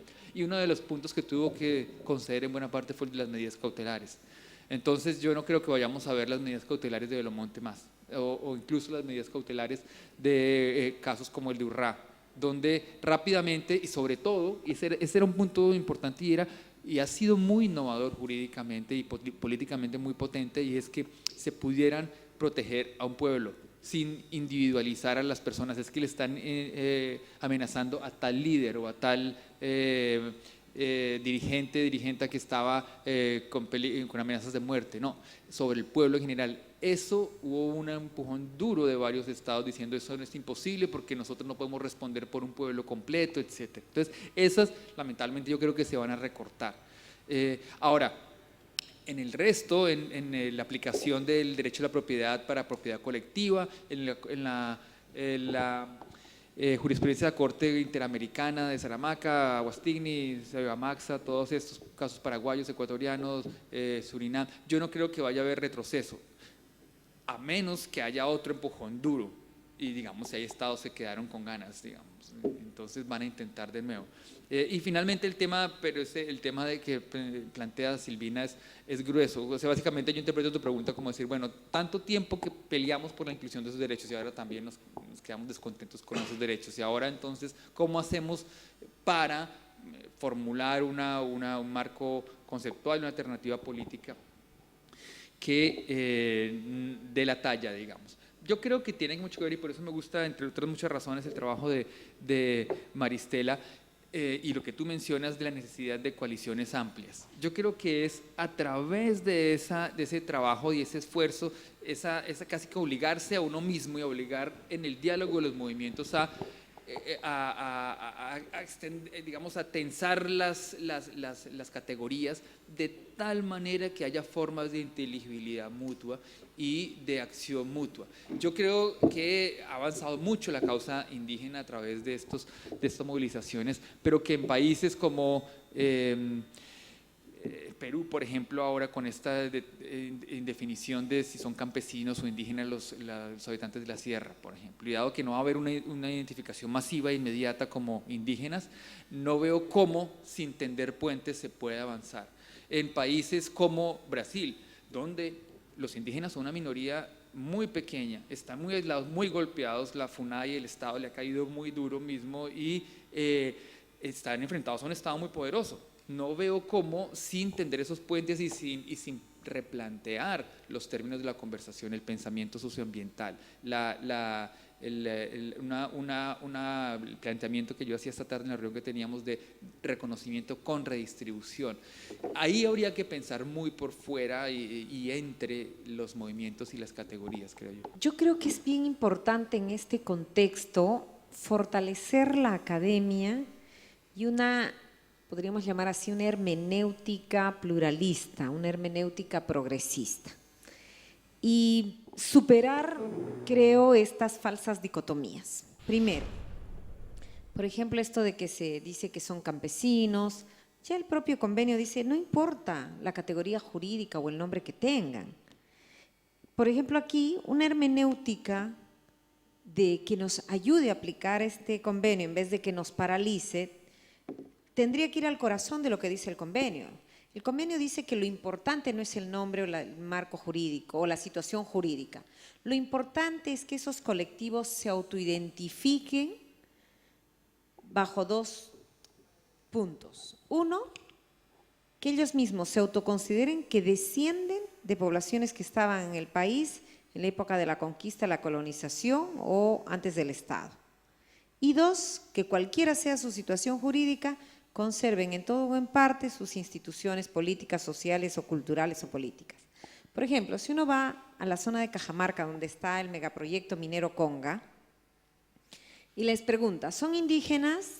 No, de ninguna manera, no nos insulte. Hagamos la pregunta de otra manera. ¿Ustedes se autoidentifican como qué? Primero, descienden de pueblos que estaban antes del Estado, durante la conquista y la colonización, y todo el mundo les va a contar la historia de la laguna Mamacocha que les estaba contando. Segunda pregunta, ¿ustedes actualmente tienen instituciones propias? Y les van a sacar un listado largo. Tienen el Pararaico, hacen AINI, tienen reciprocidad en el trabajo de la tierra, sin tener, en algunos casos, inclusive propiedad colectiva de la tierra, porque la reforma agraria llegó en algunos lugares cuando las haciendas ya se habían parcelado. Y las rondas campesinas han sido el fenómeno de recomunalización aún sin propiedad colectiva de la tierra. Entonces, yo creo que ahí, en vez de seguirle a la pista al gobierno, porque el gobierno dice, lo dijo ante la Comisión Interamericana, además parecían los tres chiflados, logramos sentar 4 ministros por el caso Conga. Entonces, empezó el viceministro de Interculturalidad y dijo, aquí no se puede aplicar la consulta previa porque se trata de rondas campesinas, no son pueblos indígenas. Habló el viceministro de Energía y Minas y dijo, ahí se ha aplicado la consulta. La empresa tenía una oficina para consultas abierta toda la semana y además se aplicó el mecanismo de participación ciudadana que está en la ley. Después de otorgada la buena pro a la empresa hizo participación ciudadana, convocó a todo el mundo, no solamente a los indígenas, sino al contrario, amplió la participación a todos. Y ahí están las actas de que hizo la participación ciudadana. El ministro de Justicia dijo, ahí no vamos a poder aplicar la consulta porque tengo informaciones de inteligencia que los ronderos van a detener a las personas, van a secuestrar a las personas que vayan a hacer la consulta. Y el de Cancillería dijo, por favor solicito que no den la medida cautelar. Cada uno decía una cosa distinta. Felizmente en ese momento el presidente de la Comisión Interamericana, al viceministro de Interculturalidad, cuando él dijo, aquí no se puede aplicar la consulta, además se han aplicado todos los estándares ambientales, le dijo, mira, no estamos discutiendo derechos ambientales, sino derechos de pueblos indígenas. Al que dijo que tenían su oficinita abierta para consultas, le dijeron, un momentito, la empresa no es la que consulta, ¿no? Y al del secuestro, pues ya ni qué decir. Entonces, en ese momento logramos sentar a 4 ministros. Entonces, y esto lo quiero enlazar con qué se puede hacer aquí. Entonces, en primer lugar, yo creo que hay que desarrollar en la academia los mecanismos, las interpretaciones para la aplicación de estos derechos, no para la no aplicación. Y Jorge, yo creo que aquí viene ese falso dilema entre consulta y consentimiento. La consulta es simplemente el mecanismo procesal que utiliza el Estado para averiguar cuál es ese modelo de desarrollo que tienen los pueblos. Y el artículo 6 es bastante claro en el convenio, que dice que la consulta se hace con la finalidad de llegar a un acuerdo o al consentimiento. Ahora, se ha distinguido efectivamente que una cosa es el consentimiento como finalidad de todo proceso consultivo y el consentimiento como requisito para que el Estado tome una decisión. Pero creo que no hay que perder la pista. El objetivo siempre de todo proceso consultivo es llegar a un acuerdo, un consentimiento. Es cierto que para la OIT o para este convenio solo hay algunos artículos específicos como el 16.2 o el 4 donde dice que no se puede hacer traslado sin el consentimiento, que es distinto, que en general la finalidad es lograr el consentimiento. Y la declaración también dice algunos casos específicos, por ejemplo, no puede haber traslado sin consentimiento, no puede haber depósito de sustancias peligrosas o tóxicas sin consentimiento. Se debate cuál es el carácter jurídico de la declaración. Personalmente, yo creo que si bien es una declaración, es un instrumento sui generis, porque es una declaración que en su artículo 42 expresamente dice que los estados promoverán el respeto y la plena aplicación de las disposiciones de la presente declaración y velarán por la eficacia de la presente declaración.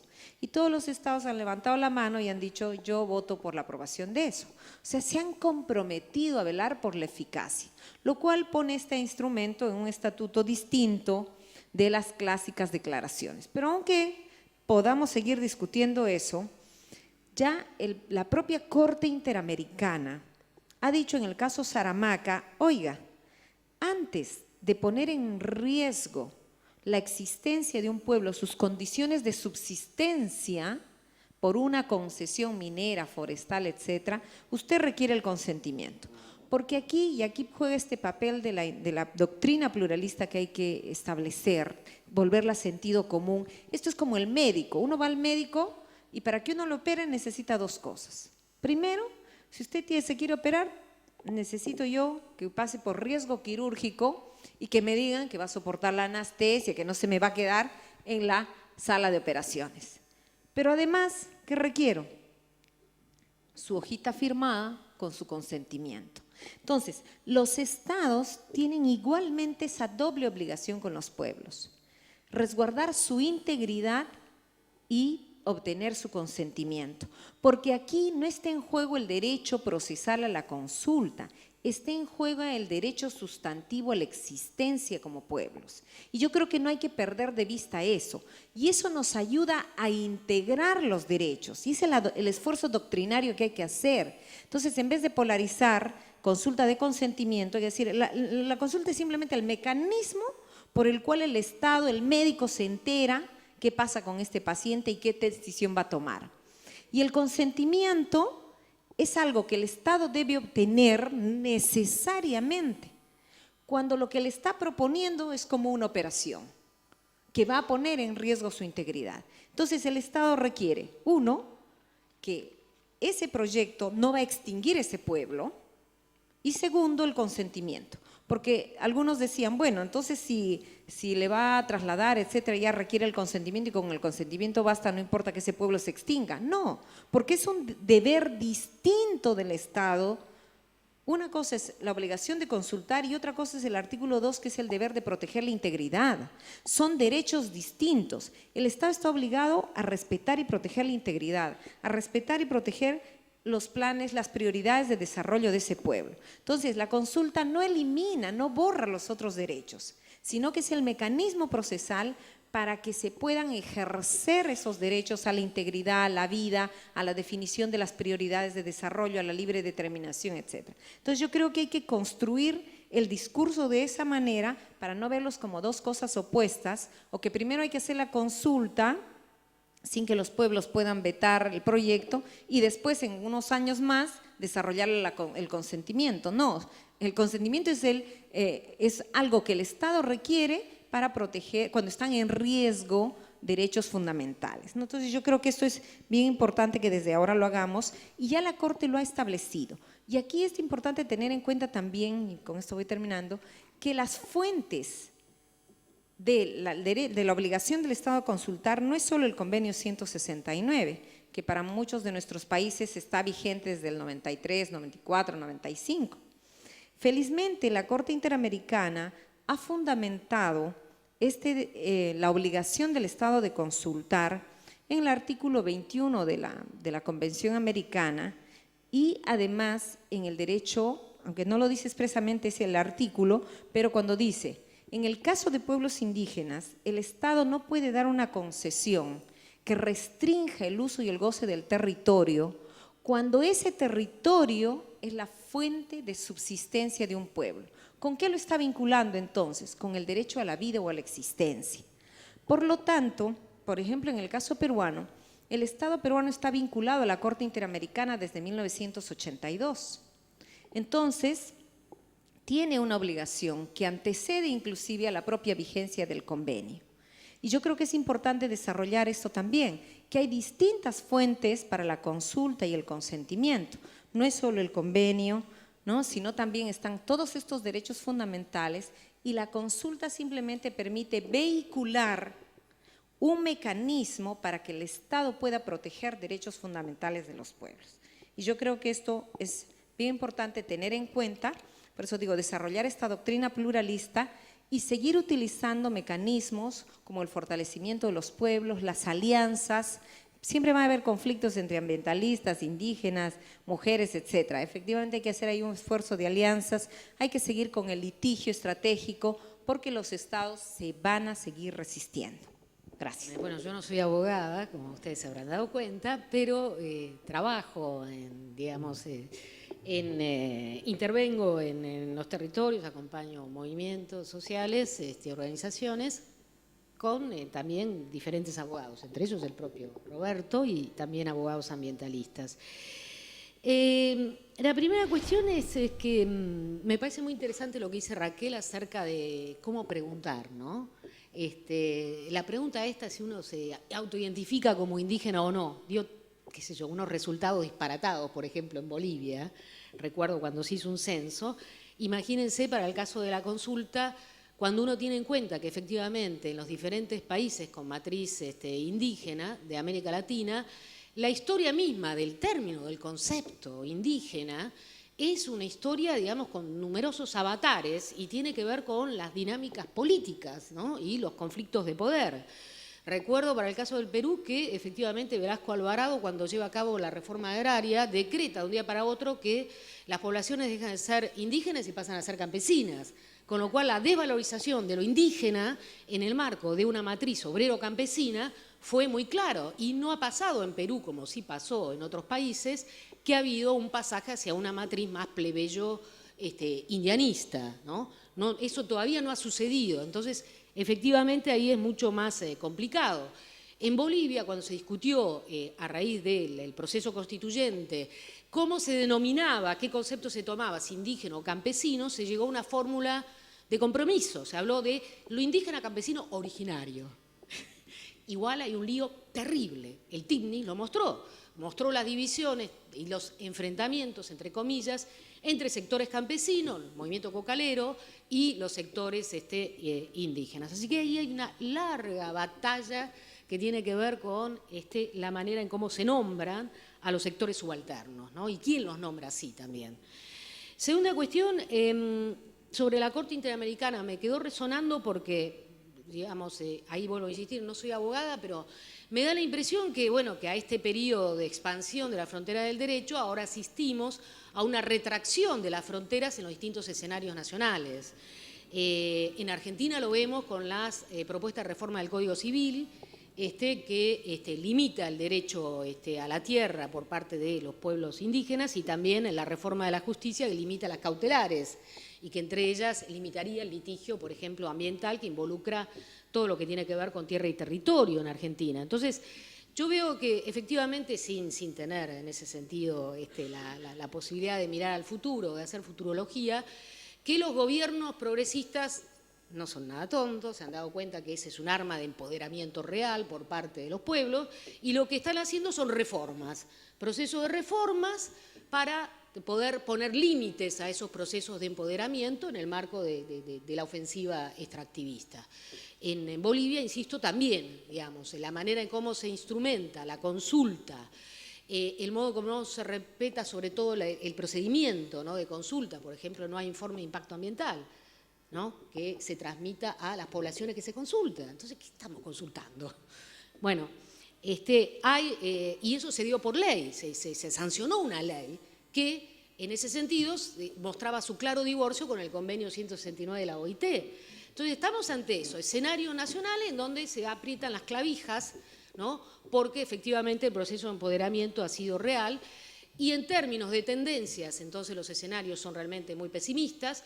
En términos después ya más localizados o nacionales, uno ve que hay avances también, que las luchas son parciales, que se van, en algunos casos se ganan batallas, ¿no?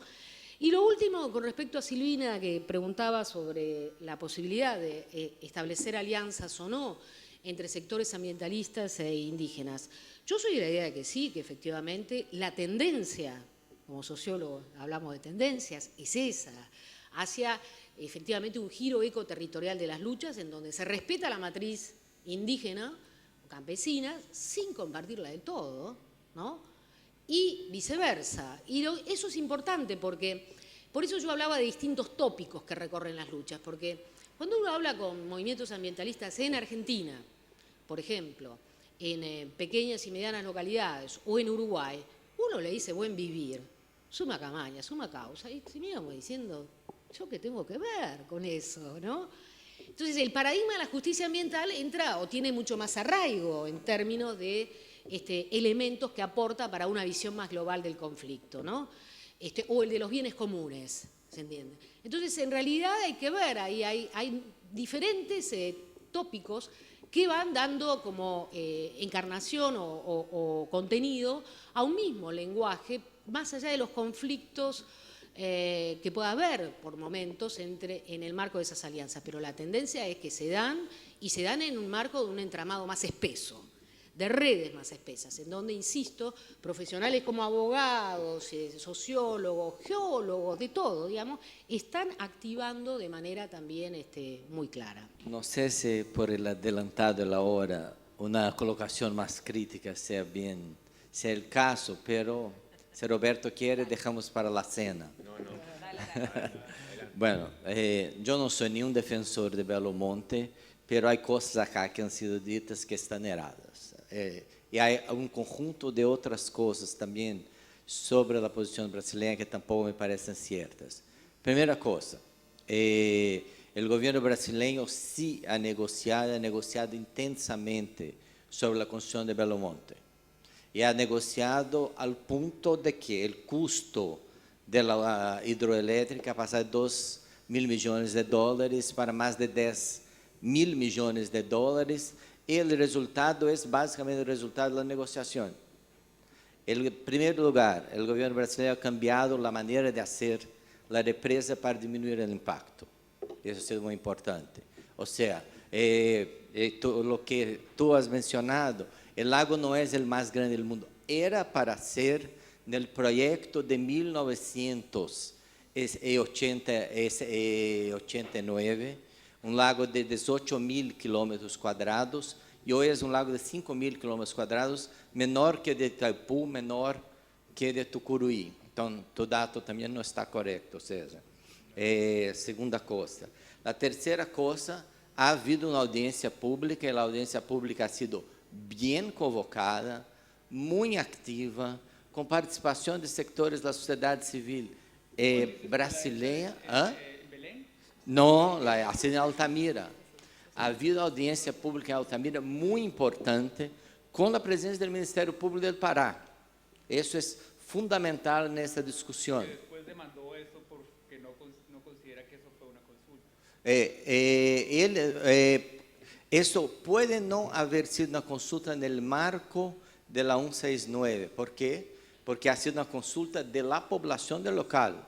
Y han tenido alguna cosa como más de 1.000 personas y muchos participantes. La verdad es, las ONGs ambientalistas e indígenas han perdido la posición. En ese sentido, sí ha habido consulta, y ha habido una consulta dentro del marco legal brasileño. ¿Sí? Bueno. Podemos, bueno, yo conozco, podemos discutir, pero yo conozco bien, y hay un buen trabajo sobre la consulta, incluso crítico, hecho por una pesquisadora del Núcleo de Altos Estudios de la Amazonia, sobre la consulta. Entonces, ha habido consulta. En cuarto lugar, el discurso, no hay en Brasil un discurso de que son las ONGs internacionalistas, el imperialismo. Hay una división que es de diversos grupos. O sea, el Ministerio Público del Pará ha hecho una acción pública y pedido una liminar contra Belo Monte. Entonces, el Ministerio Público del Pará no está obedeciendo a ONGs internacionales. O sea, es una división real de la sociedad brasileña sobre diferentes proyectos. Entonces, todas esas cuestiones son importantes para pensar Belo Monte. El gobierno brasileño tiene divisiones dentro del propio gobierno. Es prioridad de la Secretaría General de la Presidencia la presencia en el local para mitigar el impacto. Y la cuestión en relación a la Convención 169 es diferente de lo que ha sido colocado acá.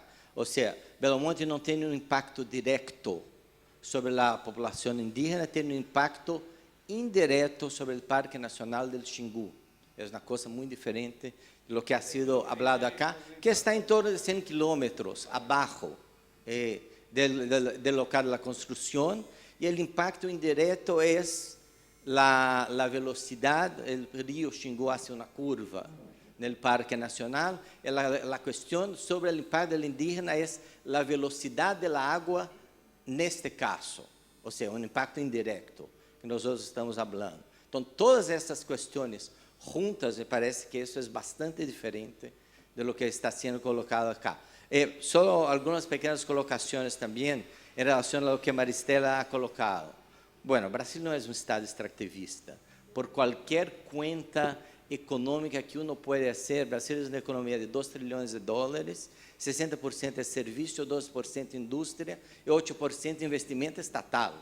No es posible caracterizar Brasil como una economía extractivista, es un error de los más básicos. Brasil es exportador de commodities minerales, sí, pero el peso de las commodities minerales en la economía brasileña no hace de Brasil una economía extractivista, ¿sí? Esto es un error conceptual importante, o sea, y el discurso del gobierno brasileño en relación al extractivismo, sea del petróleo, sea de la minería, es que Brasil tiene que hacer una transición del extractivismo de estos sectores. Entonces, por ejemplo, ahora, damos un minuto. más una vez, Petrobras, por ejemplo, es una empresa que al mismo tiempo es extractivista, el líder mundial en tecnología de explotación de petróleo en aguas profundas.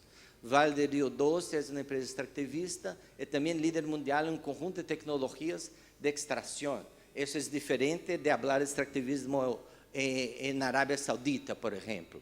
Entonces, más una vez, tenemos un conjunto de cuestiones acá que me parece que no han sido bien colocadas por el panel. Okay. Entonces, ¿haces un minuto?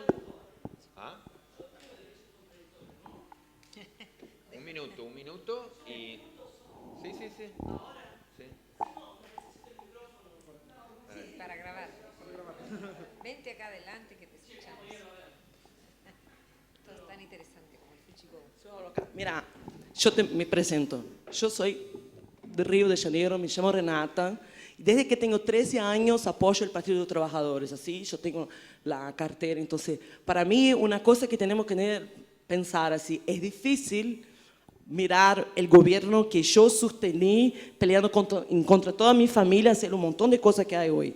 Pero a ver, a mí me parece que hubo una consulta en los términos que dicen las normativas internacionales en el caso de Belo Monte. Belo Monte fue planeado desde los militares. Nunca antes, para mí, eso es una cuestión personal, yo no sé si ustedes están de acuerdo o no, pero la consulta en mi cabeza funciona. Vos tenés los planes en los papeles, tenés los planes en los papeles, y antes que empiece a hacer las cosas, haga la consulta. Entonces, esto no hicieron, ¿no? Brasileños, vamos a acabar con este tema de legislación brasileña y esta cultura de un duplo ordenamiento jurídico, un interno y otro externo. Hay el derecho internacional de los derechos humanos y el derecho internacional de los derechos humanos establece las normas de la consulta. ¿Viste? Y cuando yo hablo con cualquier amigo mío sobre el tema de los pueblos indígenas, ¿sabe qué ellos hablan? No hablan de las ONGs extranjeras, no. ¿Hablan de qué? Hablan de... ¿Viste que Simón Bolívar rechazó Brasil, no? ¿Por qué? Porque Brasil era un país con tendencia imperial. Y ellos, hasta hoy, hablan de la soberanía. O sea, no es una cuestión de ONG extranjera, es una cuestión de soberanía estatal, de un proyecto de imperio. Perdón, ya me encantó. No, tengo un comentario breve y más aburrido, pero me quedé pensando, simplemente quería retomar el punto de Jorge, que le algo con Raquel de modelo consulta versus modelo, ¿no? Esta cosa que ha dicho Jorge, bueno, la consulta es un problema para el Estado, es un problema para las empresas y lo más importante es un problema para las comunidades porque las divide. Y eso sí, uno lo tiene que ver como algo grave porque algo que vemos como un instrumento de reconocimiento original, pensado de nuestro tiempo, pues acaba destruyendo internamente al sujeto que queremos proteger. Y decía Jorge, bueno, si tenemos esto, ¿cómo queremos correr si todavía no hemos empezado a caminar porque tenemos estos problemas? Pero yo creo que hay motivos para pensar que pasar al modelo de consentimiento tendría menos costos y tendría en particular menos costos para las comunidades, que parece que son los más graves. ¿Por qué? Porque tú pasas de un modelo de derecho procedimental, tú pasarías a un derecho sustantivo, claro. Técnicamente visible por los abogados como un derecho de propiedad, es decir, un derecho de exclusión, un derecho de veto. Eso ya es un derecho sustantivo, ¿no? ¿Y por qué baja los costos? Porque creo que entonces les da a las comunidades incentivos para constituirse como sujeto político. ¿Sí? ¿Por qué? Porque está más claro lo que está en juego y evitas el problema que César decía, que creo que es muy cierto, que el modelo de la consulta, el problema es la ambigüedad. El problema es que tú no sabes lo que está en juego, no sabes si vas a ganar algo, y eso tiene un efecto destructor muy fuerte cuando se hace. porque no hay claridad sobre eso, ni chicha ni limonada, no sabes. Entonces, si tú pasaras a un modelo de derecho sustantivo, no sé si cuando está en juego la supervivencia o en un modelo más amplio, también en otros casos, primero tienen incentivos para mostrarse como sujeto político y los constituyes como sujeto político más fuerte. Segundo, efecto deliberativo interno.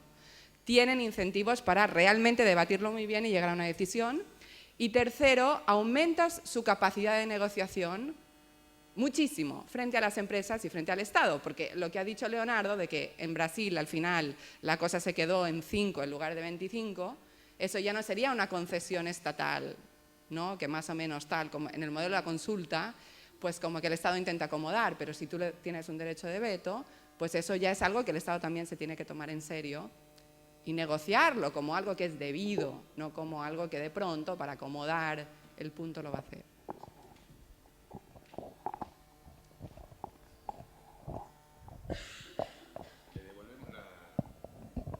Palabra al panel de lujo y con eso cerramos. ¿Quién quiere comenzar? Bueno, a ver, Leonardo, creo que estás mal informado, pero de todas maneras, tomando tus amables palabras, quisiera recordarte que yo hablé de Brasil como país minero, es el país minero, sí, por excelencia en América Latina. Y cuando hablamos de yo no dije que fuera país extractivista, sí hablo que en ese sentido el extractivismo recorre a todos los países y configura unos más que otros. Brasil tiene, cierto, una diversificación económica mayor, como también la puede tener Argentina en ese sentido, menos, pero mayor que otros países, pongamos el caso de Bolivia. Pero el caso es que en el marco de este modelo de acumulación, es muy claro que el propio Brasil, como lo muestran los datos de la CEPAL, se ha reprimarizado. Y se ha reprimarizado también en un contexto en el cual, por ejemplo, actores importantes como China han ingresado a la economía latinoamericana demandando materias primas, a las cuales Brasil responde también. No, déjame terminar a mí. No, ahora hablo yo. Vos ya hablaste. No, déjame terminar, Leonardo. Déjame terminar, Leonardo. Entonces, en ese sentido, la demanda de China es una demanda que efectivamente reprimariza aún aquellos países que tienen una estructura económica diversificada. Entonces, es para pensar y no para contestar defensivamente, somos un país rico que tiene una economía diversificada y bla, bla, bla. Petrobras y Vale no son ejemplos, todo lo contrario.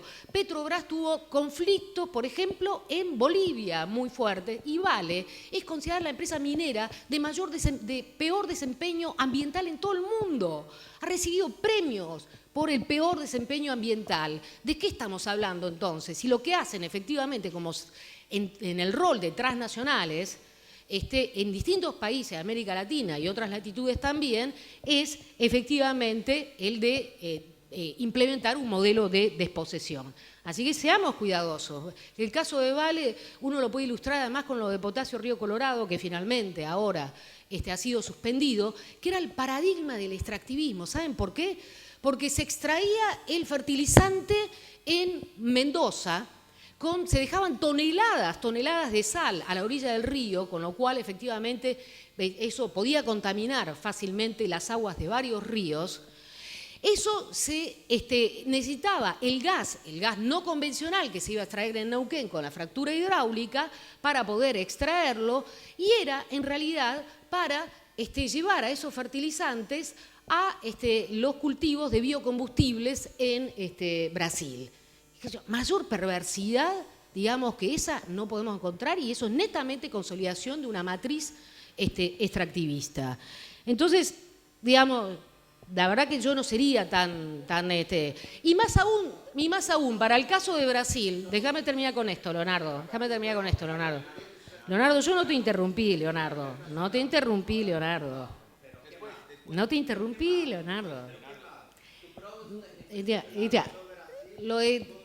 Una última cosa. Brasil, la verdad que desde mi perspectiva, es uno de los países que tiene como una suerte de ADN desarrollista, ¿no? Por la larga historia que ha tenido también el industrialismo ahí, que es difícil debatir estas cuestiones. Lo hemos conversado varias veces con Gudinas. En Brasil, hablar de post-extractivismo se te matan de risa, más aún se indignan, porque quieren extraer hasta la última gota de petróleo de gas, de lo que fuera, y no por casualidad, digamos, en este marco en el cual son los grandes emprendimientos de carácter muy vertiginoso que se implementan en América Latina, Brasil escogió un nombre adorable que es el PAC, Plan de Aceleración del Crecimiento.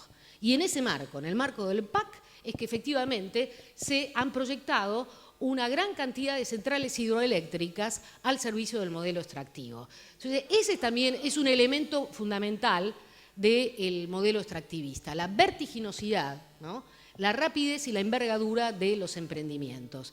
Y la verdad que en el marco del PAC hay poca posibilidad de discutir escenario de transición, digamos, al extractivismo. Bueno, aquí hay una serie de debates que creo que muestran efectivamente los debates que hay en los estados, y este nivel de virulencia al que estamos llegando muestra esto. Yo no me voy a meter con que si Brasil es extractivista o no, me voy a ir al tema de los derechos indígenas. Y te pongo un ejemplo. Si estuviéramos en Madre de Dios, donde hemos ganado un caso al fin, y hubiésemos preguntado a toda la población, que además se hace ahí la minería artesanal del oro fluvial, como dice el Estado, que hace las audiencias de participación ciudadana con todo el mundo y así amplía el derecho y no la reduce a los indígenas, entonces diríamos, ustedes quieren que se haga minería artesanal, y votarían que sí. En cambio, si se pregunta a las comunidades específicamente, oiga, ¿ustedes están de acuerdo con esto? La respuesta es diferente. Y de eso se trata la consulta previa de los pueblos indígenas. ¿Por qué? Porque los otros han llegado para hacer esa actividad, viven de eso. Pero ¿quiénes son los afectados? Los pueblos originarios. Por eso el derecho internacional desarrolló este mecanismo que se llama consulta previa, que es específica para los pueblos indígenas. Y hemos dicho que no es porque sean más pobres, más vulnerables, es porque estaban antes del Estado y tienen derecho a existir. Esto está vinculado con la prohibición del genocidio. Ningún Estado ahora ya puede cometer genocidio y por lo tanto debe respetarse la existencia de estos pueblos. Y un mecanismo para ese respeto es la consulta previa. Entonces, como el ejemplo que yo contaba de Conga, que también el viceministro de Energía y Minas dijo, pero aquí se ha hecho participación ciudadana con todos, eso no califica como consulta a pueblos indígenas, y menos como consulta previa, porque tiene que darse antes de la concesión. Si se ha dado una concesión sin consulta previa, todo lo que sigue tiene un vicio de nulidad y es ilegal. El Estado, según el propio convenio que todos nuestros países han ratificado, no puede, artículo 3, no puede emplear ninguna forma de fuerza o coerción que viole los derechos humanos y las libertades de los pueblos. Por lo tanto, no puede emplear amenazas, coacciones, dividir a los pueblos, que es lo que suele hacer cuando ya dio una concesión y después quiere hacer unas supuestas consultas. Entonces no se puede avalar vía ese mecanismo de participación ciudadana la violación de un derecho. Entonces yo creo que ese es el punto que sí tendríamos que tener claro y generar un consenso entre todos. No nos vamos a entrampar en si es extractivista, no. Yo el consenso que te pediría es aquí. Bueno, Brasil tenía que haber consultado antes de este megaproyecto, de esta mega represa. No lo hizo, todo lo demás es violatorio. Entonces aquí son esos pueblos que van a ser afectados los que tienen el derecho de existir y de que no se hagan proyectos que los van a afectar. Yo creo que por ahí tendríamos que empezar nuestros consensos. Bien. Sí, a ver, Leonardo, pues tú eres un científico social muy sofisticado como para que yo pueda entender que tu objeción es que como tú vives en Brasil, entonces sabes más de un caso porque nadie por fuera puede estudiarlo bien ni puede saber los hechos. Entonces, como obviamente esa no es tu posición y nos conocemos hace rato, entonces obviamente pues voy a los hechos. Lo que tú mencionas parece tal cual sacado de la versión que le entregó y le sigue entregando el gobierno brasileño, el BNDES y el IBAMA a la Comisión Interamericana, al Tribunal Superior de Brasilia, ante cada una de las 16 acciones que ha iniciado el Ministerio Público, no solamente el de Altamira, no solamente el de Pará, sino también el de Brasilia, una y otra vez, acción por acción. De tal manera que lo que tú muestras como datos duros son datos bastante blandos, Leonardo. Hay controversia sobre cada uno de ellos, sobre el estudio de impacto ambiental que tú, digamos, recitas para decir los hechos son así, ya no se están afectando directamente a las comunidades, tampoco se cambió todo el proyecto. Lo único cierto, desde mi punto de vista, después de haber hecho el trabajo de campo en Altamira, después de haberme leído las miles de páginas del informe de impacto ambiental del IBAMA, etcétera, etcétera, es que el proyecto cambió. Eso es cierto. Ahora, si tú ves el informe alternativo hecho por personas igualmente competentes, geólogos, biólogos, ambientalistas, etcétera, de diferentes ciudades, de diferentes universidades de Brasil, vas a ver una historia muy distinta de la que tú has contado, con impactos. Por ejemplo, ¿qué es lo que se ve en ese informe? Y ese informe no fue producido ni por el Partido Verde ni por ninguna organización radical ambientalista. Lo que ves es que el cambio del proyecto implica que el proyecto de Belo Monte, como está planteado, no tiene como quedó, no tiene ningún sentido por sí solo. ¿Por qué? Porque van a generar energía solamente durante una parte menor del año, 6 meses a lo sumo, que implica que Belo Monte, como está planteado, ahora va a quedar inserto en una red de hidroeléctricas que se harían no solamente sobre la cuenca del Xingu, sino otro tipo de cuencas. Entonces, cuando tú dices que se contrajo el proyecto, digamos, y se hizo, digamos, una concesión a las consideraciones ambientalistas, por lo menos sino indígenas, entonces estás dejando de ver, digamos, no solamente el estudio de impacto ambiental igualmente válido, sino también la forma como fue replanteado para que no fuera solamente un proyecto del tercer más grande del mundo, sino que fuera una red de hidroeléctricas sin la cual Belo Monte misma no tiene ningún sentido. Y ahí en ese sentido, Leonardo, vamos al tema de la oichiva, pues como de la consulta y de la audiencia. Me sorprende que tú digas que ahí hubo una consulta o por lo menos una audiencia pública que aprobara, saltara los obstáculos y cumpliera los requisitos legales. Ha habido 4 acciones del Ministerio Público, en este momento llegan hasta el Supremo Tribunal Federal, controvirtiendo exactamente lo que tú dices que es un hecho, diciendo nosotros estuvimos ahí y eso es un remedio de consulta.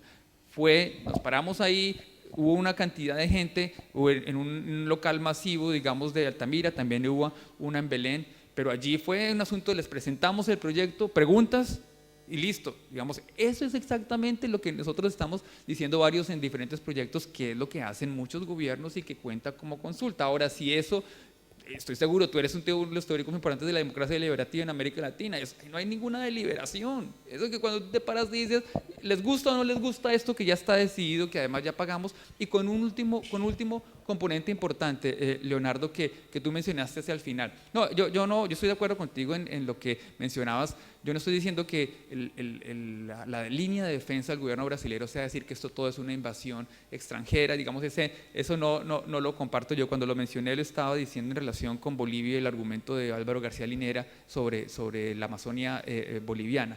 Pero lo que sí es clarísimo, y yo he entrevistado a personas de FUNAI, personas de IBAMA, personas de el Itamaraty, etcétera, todos lo que afirman, lo que tú ves es un Estado, sí, claro que hay muchas diferencias entre el Ministerio Público y el Ejecutivo, pero dentro del Ejecutivo hay una verdadera planadora, donde FUNAI reemplazaron a la directora, le pusieron una persona que básicamente está con las manos amarradas, que tú ves, dictó una serie y hicieron todo lo que pudieron, lo que llaman condicionantes, para decir, ustedes no pueden seguir adelante con el proyecto si no cumplen esto y esto. Y el gobierno mismo, que a la vez es inversionista a través del BNDES, etcétera, Electronorte es la mitad, digamos, de propiedad del Estado en buena parte, después trajo algunos inversionistas privados.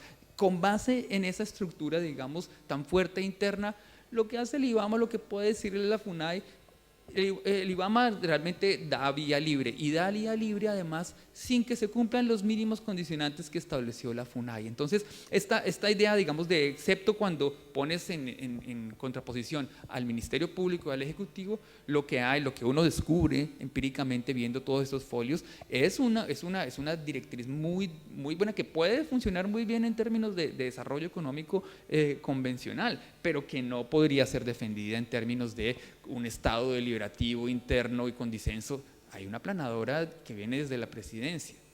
Bueno, infinitas gracias a todos los participantes, a los panelistas, enormes. Gracias y bueno, un aplauso para ellos.